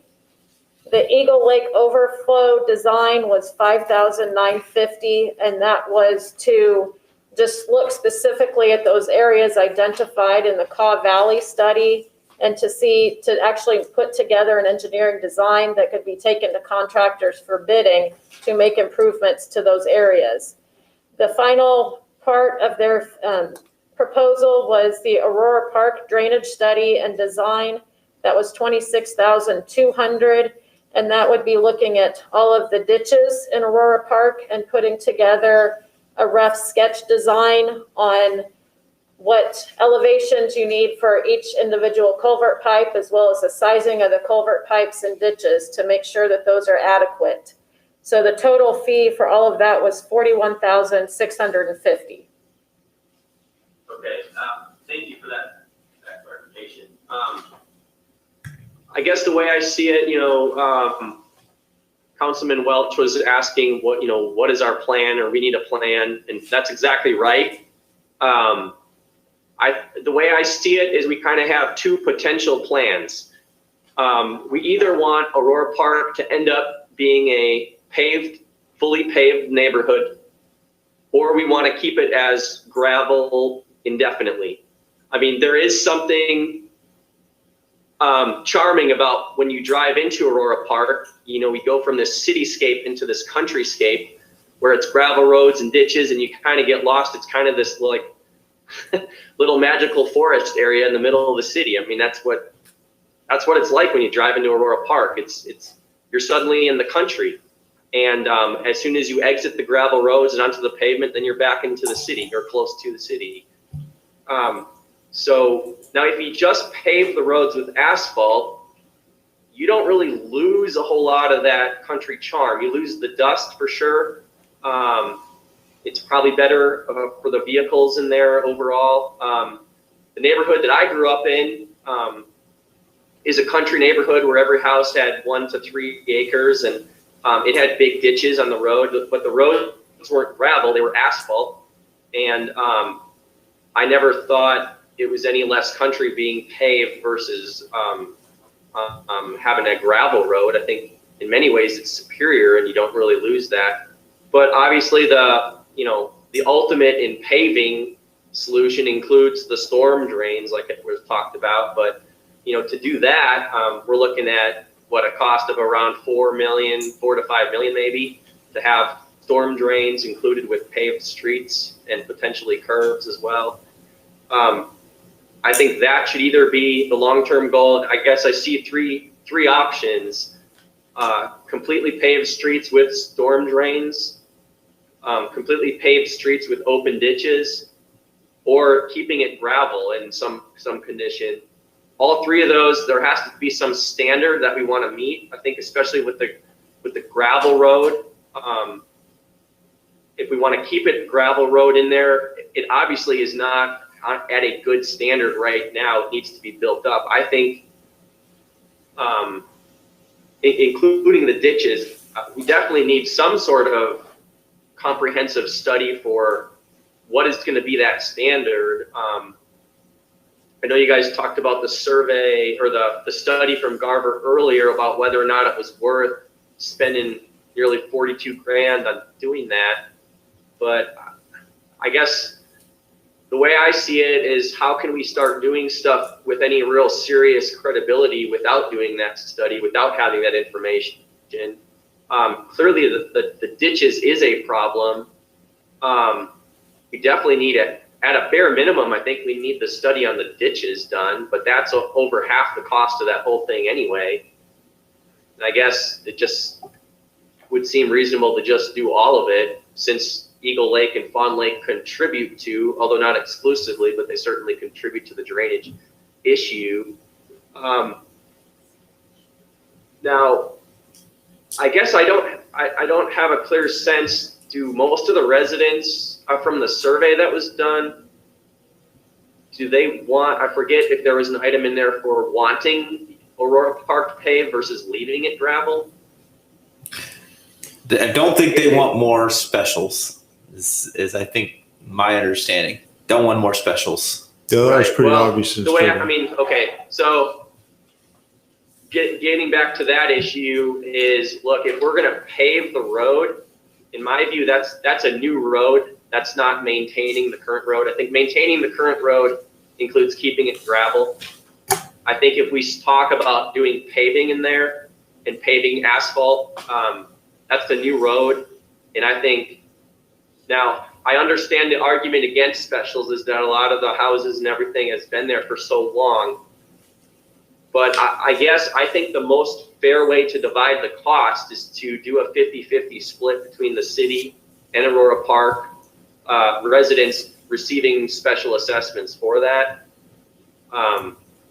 Because I've heard the argument from residents made, well, we've been there so long, we've been paying our taxes, but the city hasn't been spending as much money, on the roads there versus other road projects in the city. I'm sympathetic to that. I hear that. I understand that.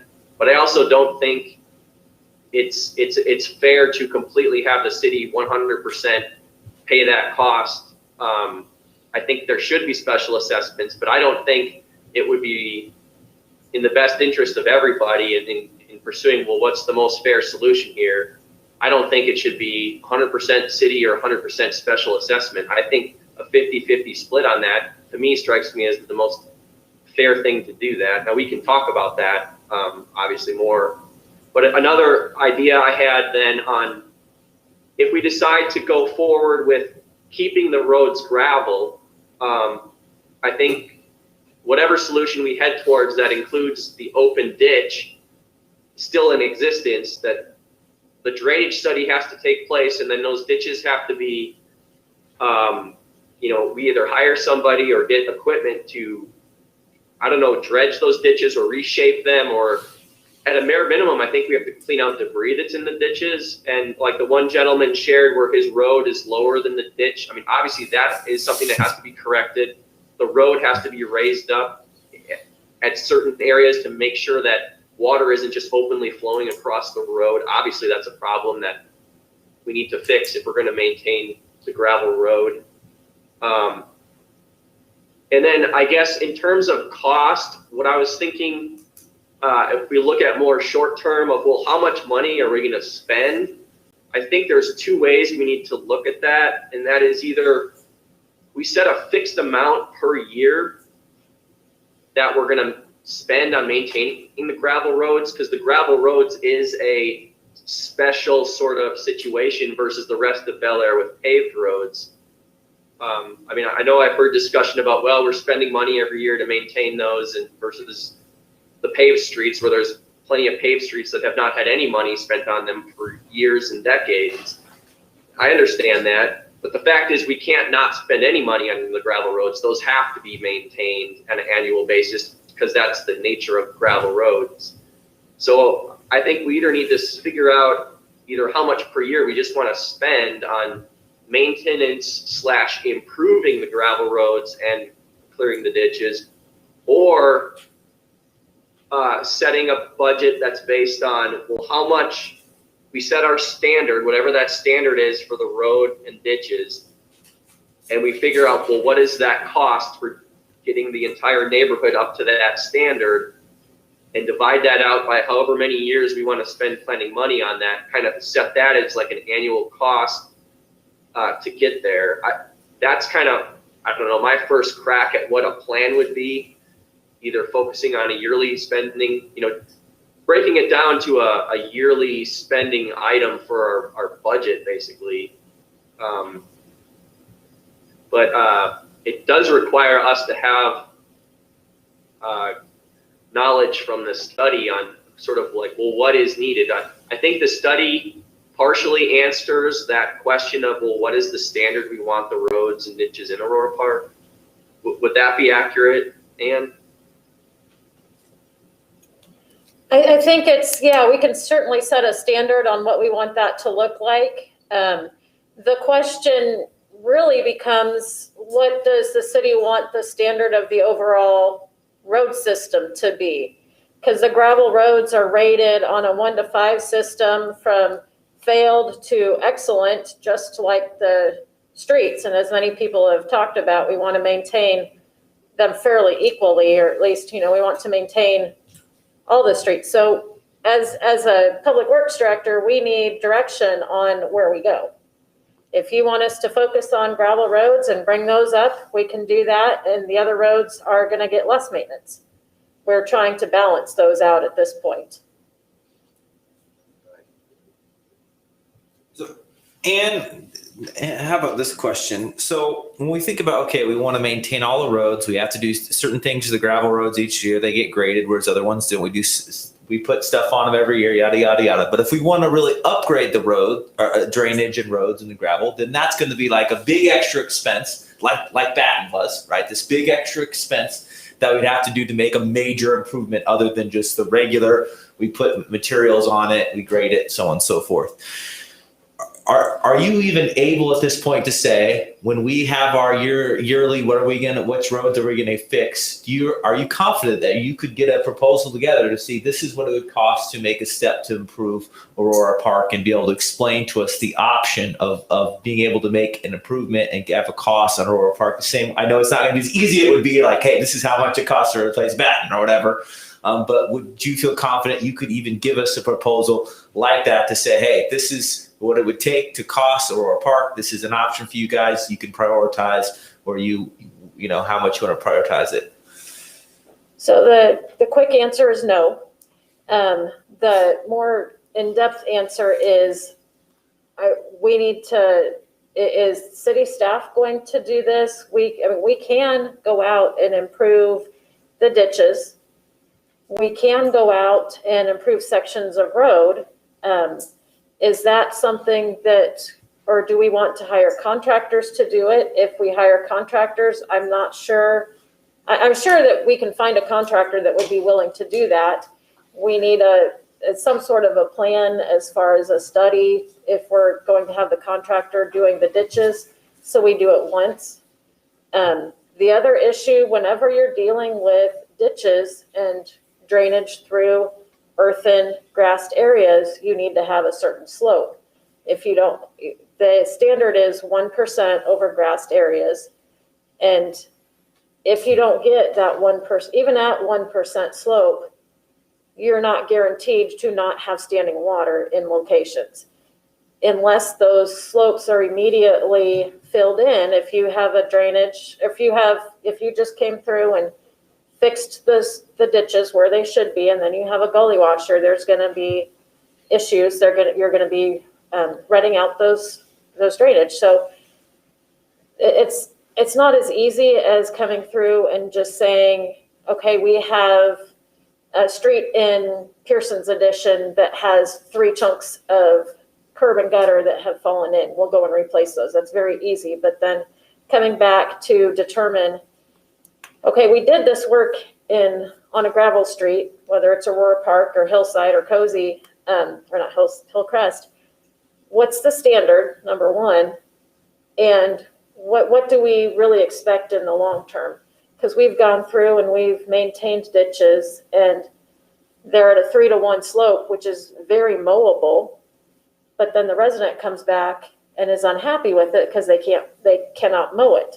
So I don't enjoy getting phone calls when we're doing the best we can. I know you don't enjoy getting phone calls. So everybody can agree that if a curb is sunk and it gets fixed, nobody has a problem. But when we go and maintain a ditch and it gets fixed to what we assume, what we would say is a good ditch, and then we have residents coming back upset because they can't mow it, that's where I need help.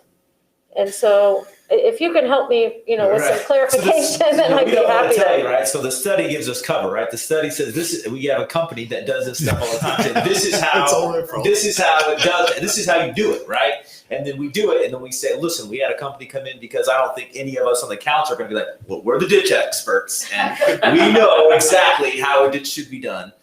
But so it seems like having a study done seems like that is part of the cost of doing this, because you have to have someone who's an expert at this to say this is how it should be done, not just what each individual one of us might think is a good way to maintain a ditch. So I would certainly think that when you were saying, well, we could make this improvement on Aurora Park, the study would be included in that price of it. And so maybe is that just beyond that, you're like, I know what the study would cost, but I don't have any idea what we'd spend beyond that. Is that what you're kind of thinking? Pretty much, yes. And even if we had the study, does your department have the resources to go in and do all those ditches at once? That sounds like a multi-month. So yes, we do, but what else do you want us not to do? That's what I'm thinking. You're so busy now that I don't know that you can take that on, is what I meant. And we're very good at getting done what needs to get done. And if we need to push a few things back, we push a few things back to accept more work. But there comes a point when you start noticing it in other areas of the city, particularly with the mowing. If you push it back 2 days, you really don't notice. But if you push it back 2 weeks, you notice and you get complaints. So, And this sounds like something we'd probably contract out to get it all done. But we also then run into the problem you said, nobody mentioned, that if we're going to start cutting dirt, somebody has to go out there and make sure all the utilities are out of the way. So we'd have to notify them, and it becomes a bigger project. mhm. So really, from what I'm hearing, in my opinion, the best way to start would be to at least do the drainage study for Aurora Park. They would come out and they can establish the right of way so we know how far we need to be back. If they can let us know if we can put in a V ditch, which would be more gentle slopes, or if it would be more of a U ditch, which is what our staff can do. We can't really do a V ditch. And it all depends on, how much room we have. You said establish the right of ways. Is there a way we could permanently mark those so the residents would know for? That would be additional cost, but what we can do is, and I can't tell you how much additional cost. I would have to get back with the firms, but they can take and put in a pin, which is like a 4-foot long piece of rebar that's maybe a half an inch wide, sink that down into the ground at the corners of the property, at least on the front. So those I'm can be just filled thinking out that, and located if they later. got sprinkler systems or something that are gonna get ripped when we do a ditch, that they'd like to know ahead of time. Correct. And if they're pretty bush is hanging out there, they'll know that they're gonna lose it, and they'll have to get that fixed in their mind. But I don't wanna just show up and rip everybody's stuff out, and then everybody will scream. So I think we have a couple more citizen comments. Sylvia, did you have something you wanted to say?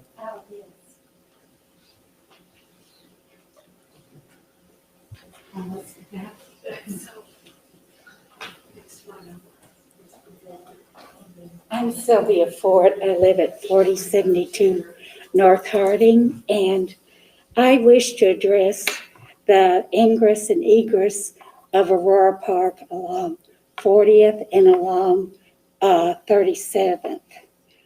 What we have is a dangerous situation. Going out to Oliver, you have to ascend a pitched road or descend a pitched road when it's icy coming from South Oliver. So we do need to have these, we do need to have these examined for safety purposes. And at 37th and Harding, there are floods occasionally because there is a grate or something that gets plugged. And the road floods. People may be coming in at night and not realize it. But we do need to look at the pitch on 40th and Oliver and at the gravel and the overflow of water at 37th and Oliver, because you can literally skid out on 37th and Harding. You can skid out from Harding onto Oliver because the gravel collects down there. But I do feel like this is a safety issue that needs to be addressed and particularly looked at before it ices. Because going down, it's dangerous, leaving Oliver to 40th, and going up, you slide backwards. So I think those are two spots that definitely need to be looked at in Aurora Park as part of our priority. Okay. Thank you. All right, thank you. One comment. This one, it's gonna take 10 minutes, right? Just one. Okay, so you guys are talking about doing the study and doing the pin marks and making sure that all the utilities are out of the way. This particular area was built back in the 50s. And I have firsthand knowledge that the gas line on my side of the road is very shallow. And they had to replace the gas line from 37th up to where it goes in at our house. They had to take it out, but they didn't take it out. They put a new one in, but they put it in deeper. So my gas line coming in from 37th to my house is deep because they dug that, whatever you want to call it. I wouldn't even call it a ditch. But then from there on up, it goes back to the shallow part. So if you're thinking about going in and doing all this, that may be another thing. Just, I know for a fact, ours is like that.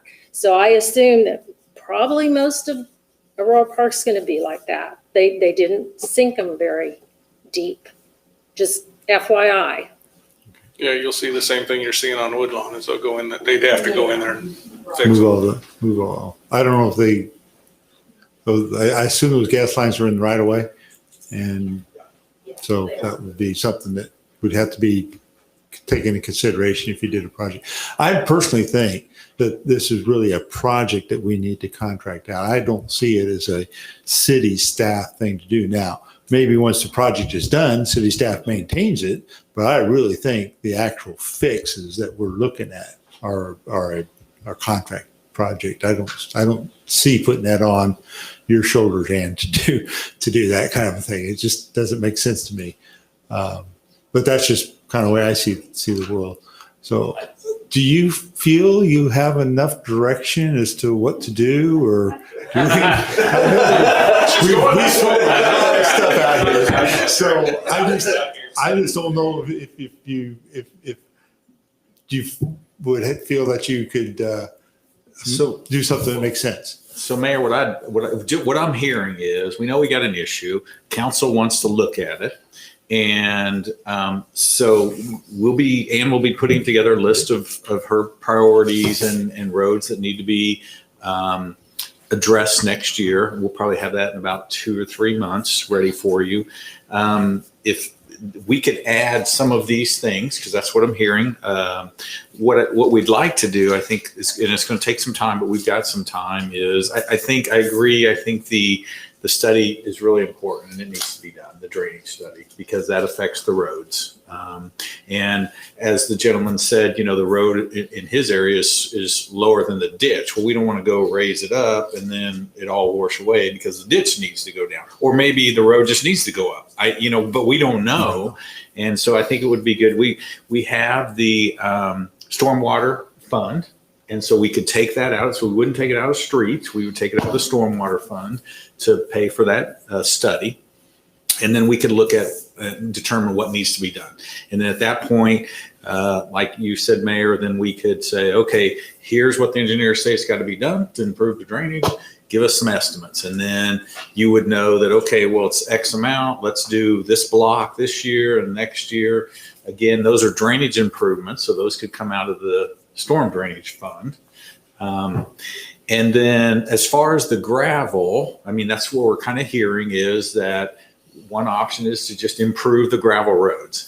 And so we need to find somebody, because somebody had mentioned that it's easy for us to go to an engineering company and say, okay, we want to put in a paved or concrete road. What's it going to cost? Well, they know all that because they have all that. We need to find somebody that can tell us, okay, what's the proper design of a gravel road? And then we could then get some costs of, okay, you need to have some kind of base, or you need to have 6 inches of certain kind of gravel or whatever.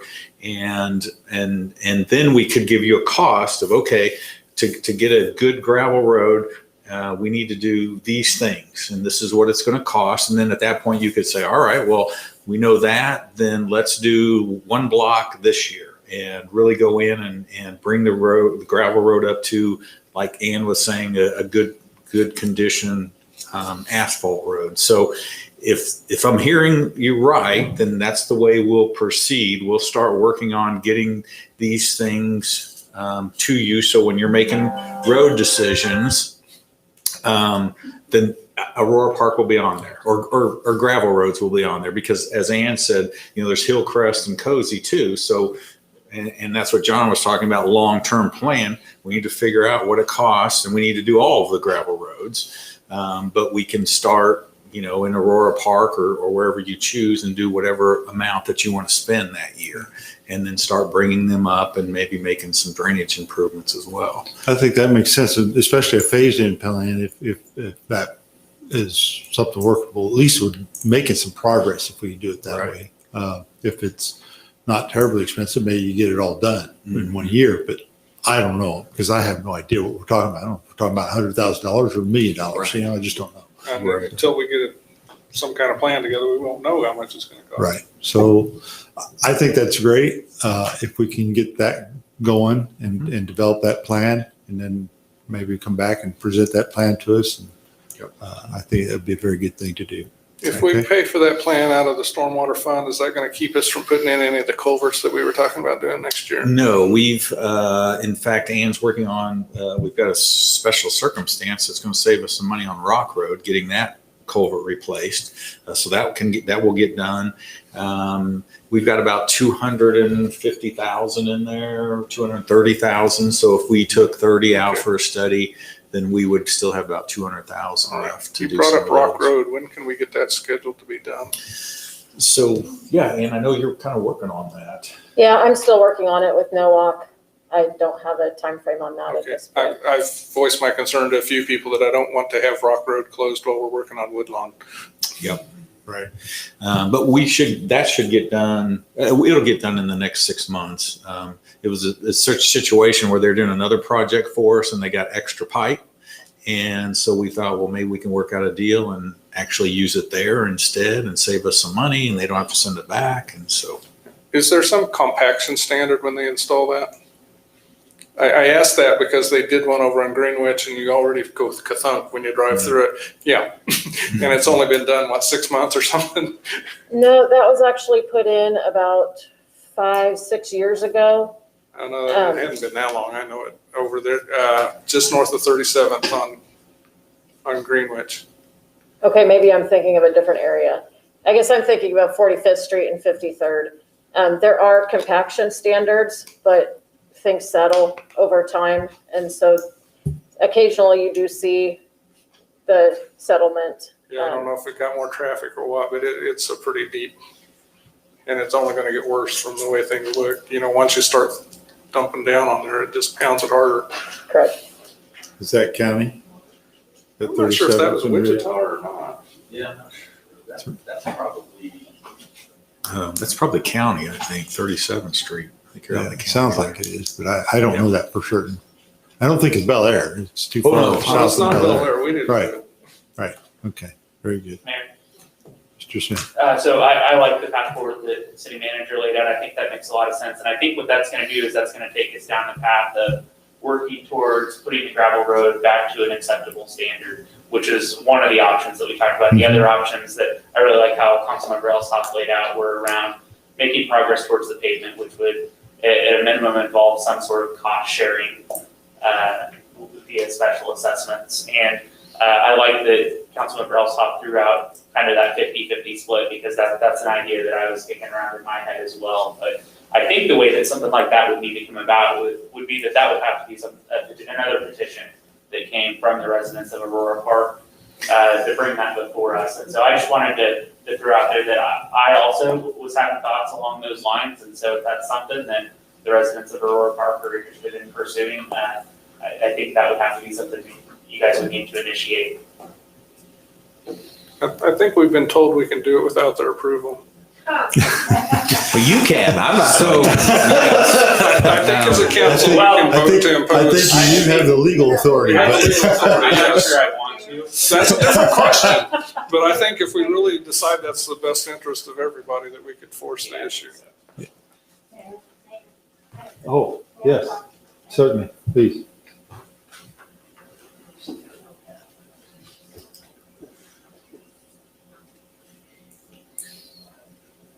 Well, I'm Melanie Pinner, 4100 North Baton. And I just feel, I know it's a huge decision issue, what is going to transpire. I myself am disapproving of gravel. Now, I think the 50-50 split sounds reasonable. I don't know how many of our residents would realize specials spread out over how many years is not a whole lot in a sense of knowing we no longer have dust. That is the biggest issue and health issue with our residents and taking a walk. Just being exposed. I mean, yes, these masks, I've seen people walking down our streets with masks on. I And- wouldn't do it myself. I wouldn't walk down those roads that amount of dust I see. I know, and you can't put your chair out here on the porch with your cushion and expect tomorrow morning, I can go out there and sit on that cushion again because it's covered with dirt. After we had this last rain that we hadn't had for months, or a month, I should say. I said to Ron, I said, look how green it is. It was so dry and look how green it is. And he goes, it's not because the grass needed the rain. It's because it washed all the dirt off. And that is so true. And so I just think you really have to have the plan as to, is it going to be gravel? Is it going to be a paved with ditches? But the dust, and I know I probably owe Ann an apology, but one day the dust was so bad and we had some friends over and they just could not believe it. And I was very aggravated because they looked down on us looking where we live, and you live in this every day? Yes, but it's getting worse and worse and worse with the dust.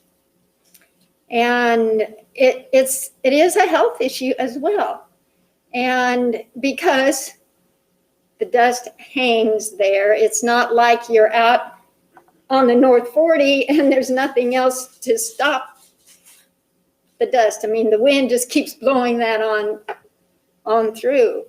But I guess it just is deteriorated so much of our streets and our ditches. In my own mind, it needs to be pavement and not gravel. But I don't know how we go about, I mean, if all the residents of Aurora Park realize there are specials. At the same time, I kind of throw this in my mind is if you adopt a child and you find out when they get to be 10, 12, or even before that, their mouth, they've got to have braces, they've got dental issues. Well, I didn't know that when I adopted you. I'm not going to pay for that. You're just going to have to live with it. And that's kind of how I feel that our Aurora Park is with the city of Bel Aire. It was there when Bel Aire became incorporated. Are we a stepchild that doesn't get the attention that everybody else gets? Not treated fairly? I know it's a hard situation, but those streets were there before any of us came into this world. And so it's just one of those things that there hasn't been all the maintenance done through the years either. And unfortunately, the time is here.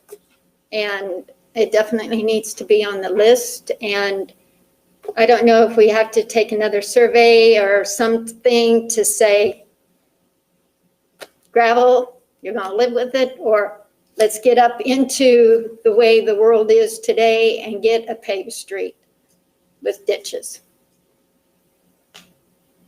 So Okay. Thank that's you. my part. Thank you. Appreciate that. Mr. Mayor, if I lived in Aurora Park, I would be one that would vote to have the roads paved and pay the specials. That would be my personal, that is what I would do if I lived there. But that is something that people of Aurora Park have to decide. And I they live there and they bought houses on gravel roads and they get to decide if they want to, in my opinion, they get to decide whether, no matter what I would personally do if I lived there. All right. Thank you. I think we've pretty well exhausted this subject for now. I think that Mr. Lasher has come up with some good ideas there, formulated some good ideas to pursue, and we can at least start looking at that. Maybe come in with a phase-in plan, maybe do something with this paving idea. I don't know. That's to me is a little bit problematic, but I haven't worked it all out because it's just an idea that came out today. So I hadn't heard it before. So, okay. But I think unless somebody else has something they just need to say about it, I think we're going on to the next item on the agenda. Okay. Thank you. And the next item is staff holidays. And I think that Mr. Lasher has given us some outline of what the staff holidays are that the staff is entitled to every year. Since I was on city council, I know that we had a former council member who was always adamant about giving the staff extra holiday at the end of the year, just as a kind of a gift for them, because we don't pay them bonuses. And I think that that's something that worth considering. So I'm kind of fumbling through here to see if I can find that list, because I don't see it. Anyway, Yeah, it's on here your it is. It's on the staff back report. of this page here. It's called Manager's Report. It's on the back of the Manager's Report. Okay. So, Mr. Lasher, you had proposed, I think, that we would make Christmas Eve the floating holiday and New Year's Eve an extra holiday that we would give the staff. And those are both on Thursdays this year, right? And so what does council think about this? And it's something we've been doing for the last several years. I know Mr. Elshoff and Mr. Smith will remember that. Mr. Welch and Mr. Schroeder may not be aware of it, may be aware of it, I don't know. But anyway. Neither one of those days is a half day. They're full days, Christmas Eve and New Year's Eve. Yeah, so the policy says that council awards one day, usually at Christmas. So that would be a full day. And then I'm recommending Christmas Eve. And as I said in my report, typically Christmas Eve is a very slow, and New Year's Eve as well, because people are busy getting ready for, maybe not this year, getting ready for gatherings, but especially after today's shopping. rules. Typically they're doing those types of things. But so yes, it would be a full day. And then Do we know what a day costs to give everybody the day off? So it's going to depend on, their salary, basically. Yeah, I know, but So- just as a conglomerate, are we talking a couple of $1,000, $10,000 per day, or Oh, boy, I don't know how to for the city as a whole? guesstimate that. I should have emailed you so you could Yeah. have that figured out. Yeah. I usually look at it as a person. So, a lot of times companies will give some type of bonus, depending on how well the company did or whatever, and it's a dollar amount. And so you look at a person making $20 an hour. If you gave them the day, that's $160, basically what costs the city.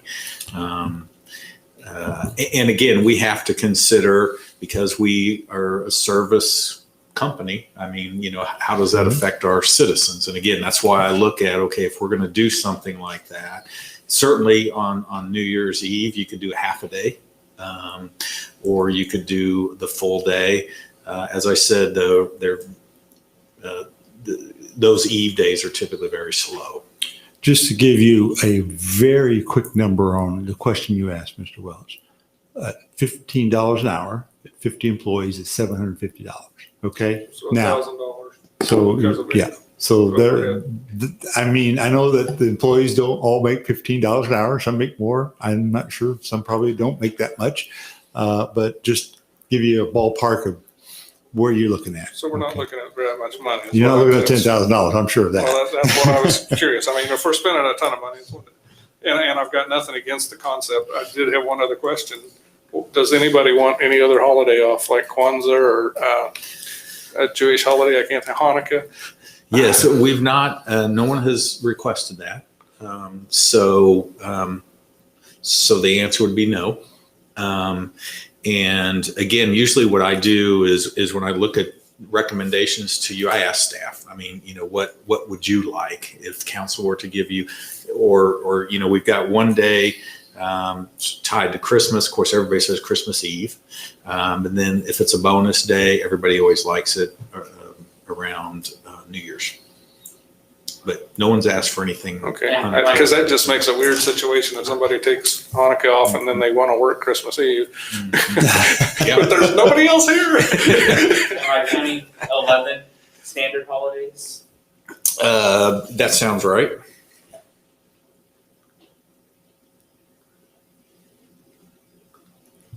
Well, I would at a minimum give Christmas Eve. So what I'll do is I'll put that on the agenda under consent, is that the council selected holiday will be Christmas Eve.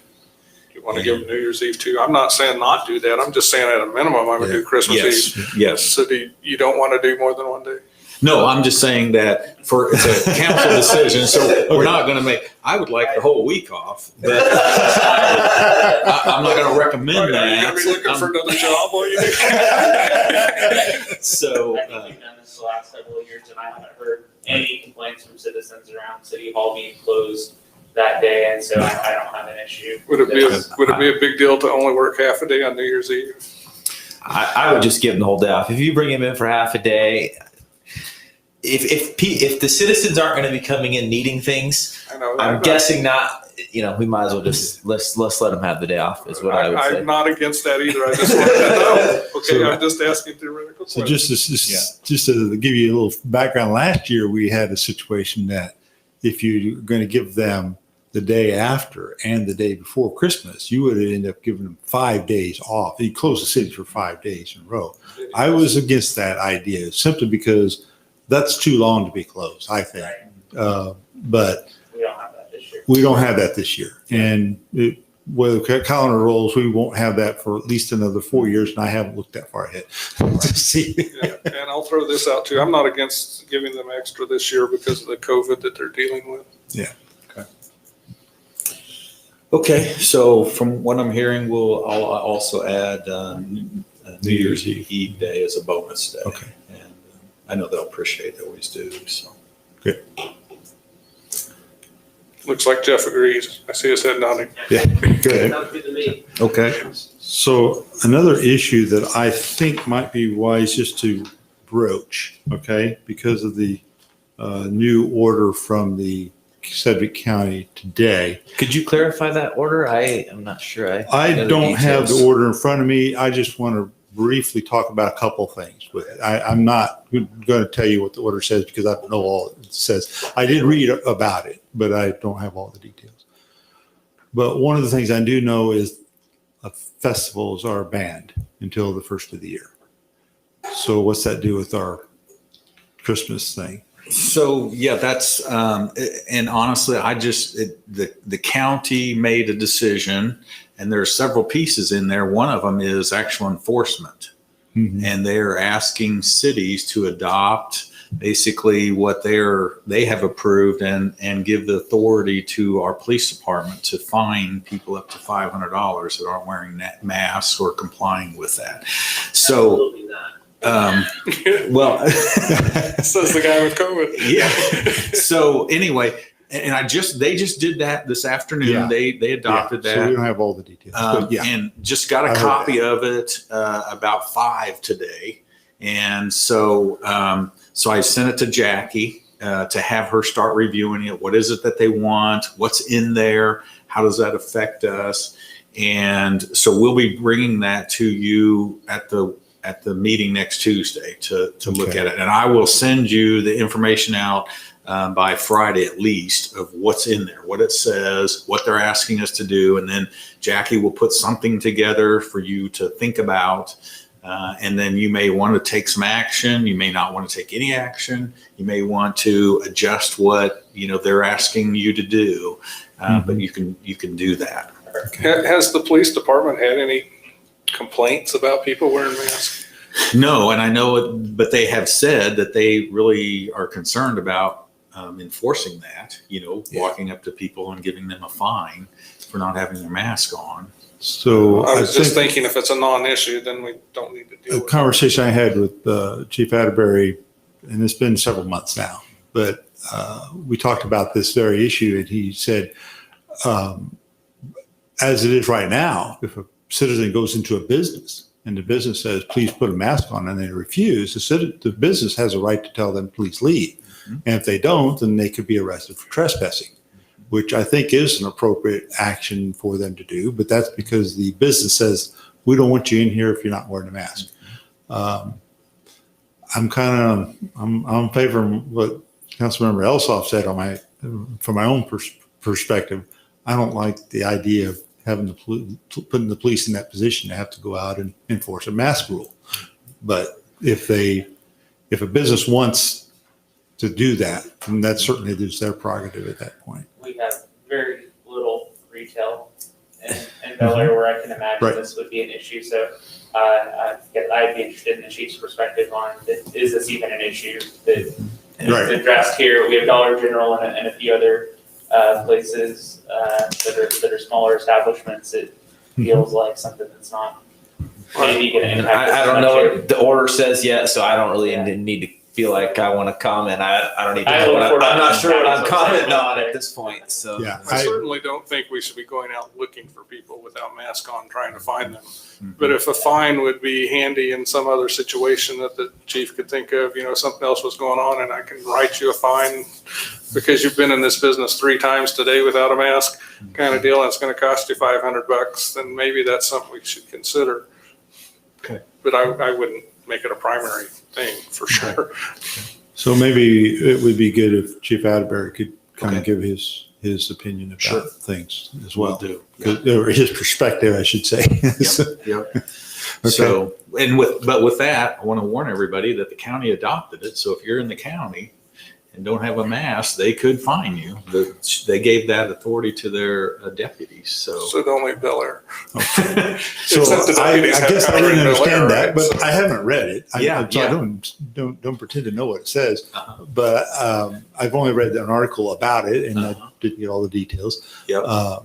But I didn't know that they had said, the sheriffs can actually write those tickets. Yes, I glanced through it before Okay. the meeting tonight, and of course I sent it to Jack and haven't had time to. Right. But that's what I read, Okay. and then it also talked about businesses that it was the businesses' responsibility to enforce the mandate. In other words, if they didn't have a mask, they would be told to leave, and if they didn't leave, then they could call code enforcement and fine them. And So. Is Are the there, sheriffs permitted to enforce in Bel Aire when we have our own police department? So that's a good question, because that's what Jackie's got to figure out, because typically they can enforce any laws anywhere. But from what I read with the county, they were asking the cities to adopt it so that the cities would enforce it. I don't think they want to have their deputies out in every city enforcing it. But that's a good question. So that we have a Jackie's lot to got. learn about this. Yeah, So- Jackie's got to Yeah, answer. we do. I just wanted to make it Yeah, thanks sure for the people heads are up. aware of it, and I think there's a that lot more to is, learn. is there There's any more to- penalty for a business for not enforcing it? I Say a didn't bar say says, anything I about want, that. I want everybody in there to not wear their mask. And Yep, the bar owner could be fined something then. I didn't read that. I mean, we don't have a bar, so it's not an Right, issue for us, right. but can't be open past 11 anyway. well, they, Yep, they changed this 11. So. if I'm not going to have you wear a mask, I'm probably not closing till 11 either unless somebody comes by and makes me. Yep. So yeah, that was very interesting. It passed 3-2. Yeah. So it did pass. So we'll get you more information. Does this affect the Lions Club dinner this Saturday? Again, I don't know. I sent a copy to the Lions Club. And so we've got to read through that and see, because it talked about maximum capacities, that it couldn't be more than half of what your fire code allows. And, there's several numbers in there and stuff like that that we'll have to read. But specifically back to what the mayor was saying, we'll read through that. And then what we'll probably do is send what we are planning to do to the health department director, like what we did for our fall event, and say, okay, this is what we're thinking. This is how we're going to do it. Are you okay with that? And that way, if, we kind of give it to them for their approval. And if she says yes, then we go ahead with it, or, anyway, we'll let them kind of weigh in on what they recommend. Okay. All right. Well, I appreciate that. I just want to make sure everybody was aware that this happened, and I don't know if anybody had a chance to even see or read news or anything about that. So anyway, that's kind of where they are. But I was glad to see they weren't shutting down places, because I think that's just a disaster. This doesn't seem to affect anything positive. So anyway, very good. Anything else we need to discuss? I don't. I'm sorry, Mr. Elsoff. Yeah, I mean, it'll be an interesting discussion for sure, but we don't even know if masks work. Yeah, there's a lot They of, certainly aren't an absolute. yeah, that's certainly, you're certainly right. They're not absolute. My personal perspective is they help, but I don't have any scientific data to back that up. So, you know, just my perspective, but okay. Thank you. All right. If nothing else to talk about, I think we'll be adjourned and we'll see you next Tuesday.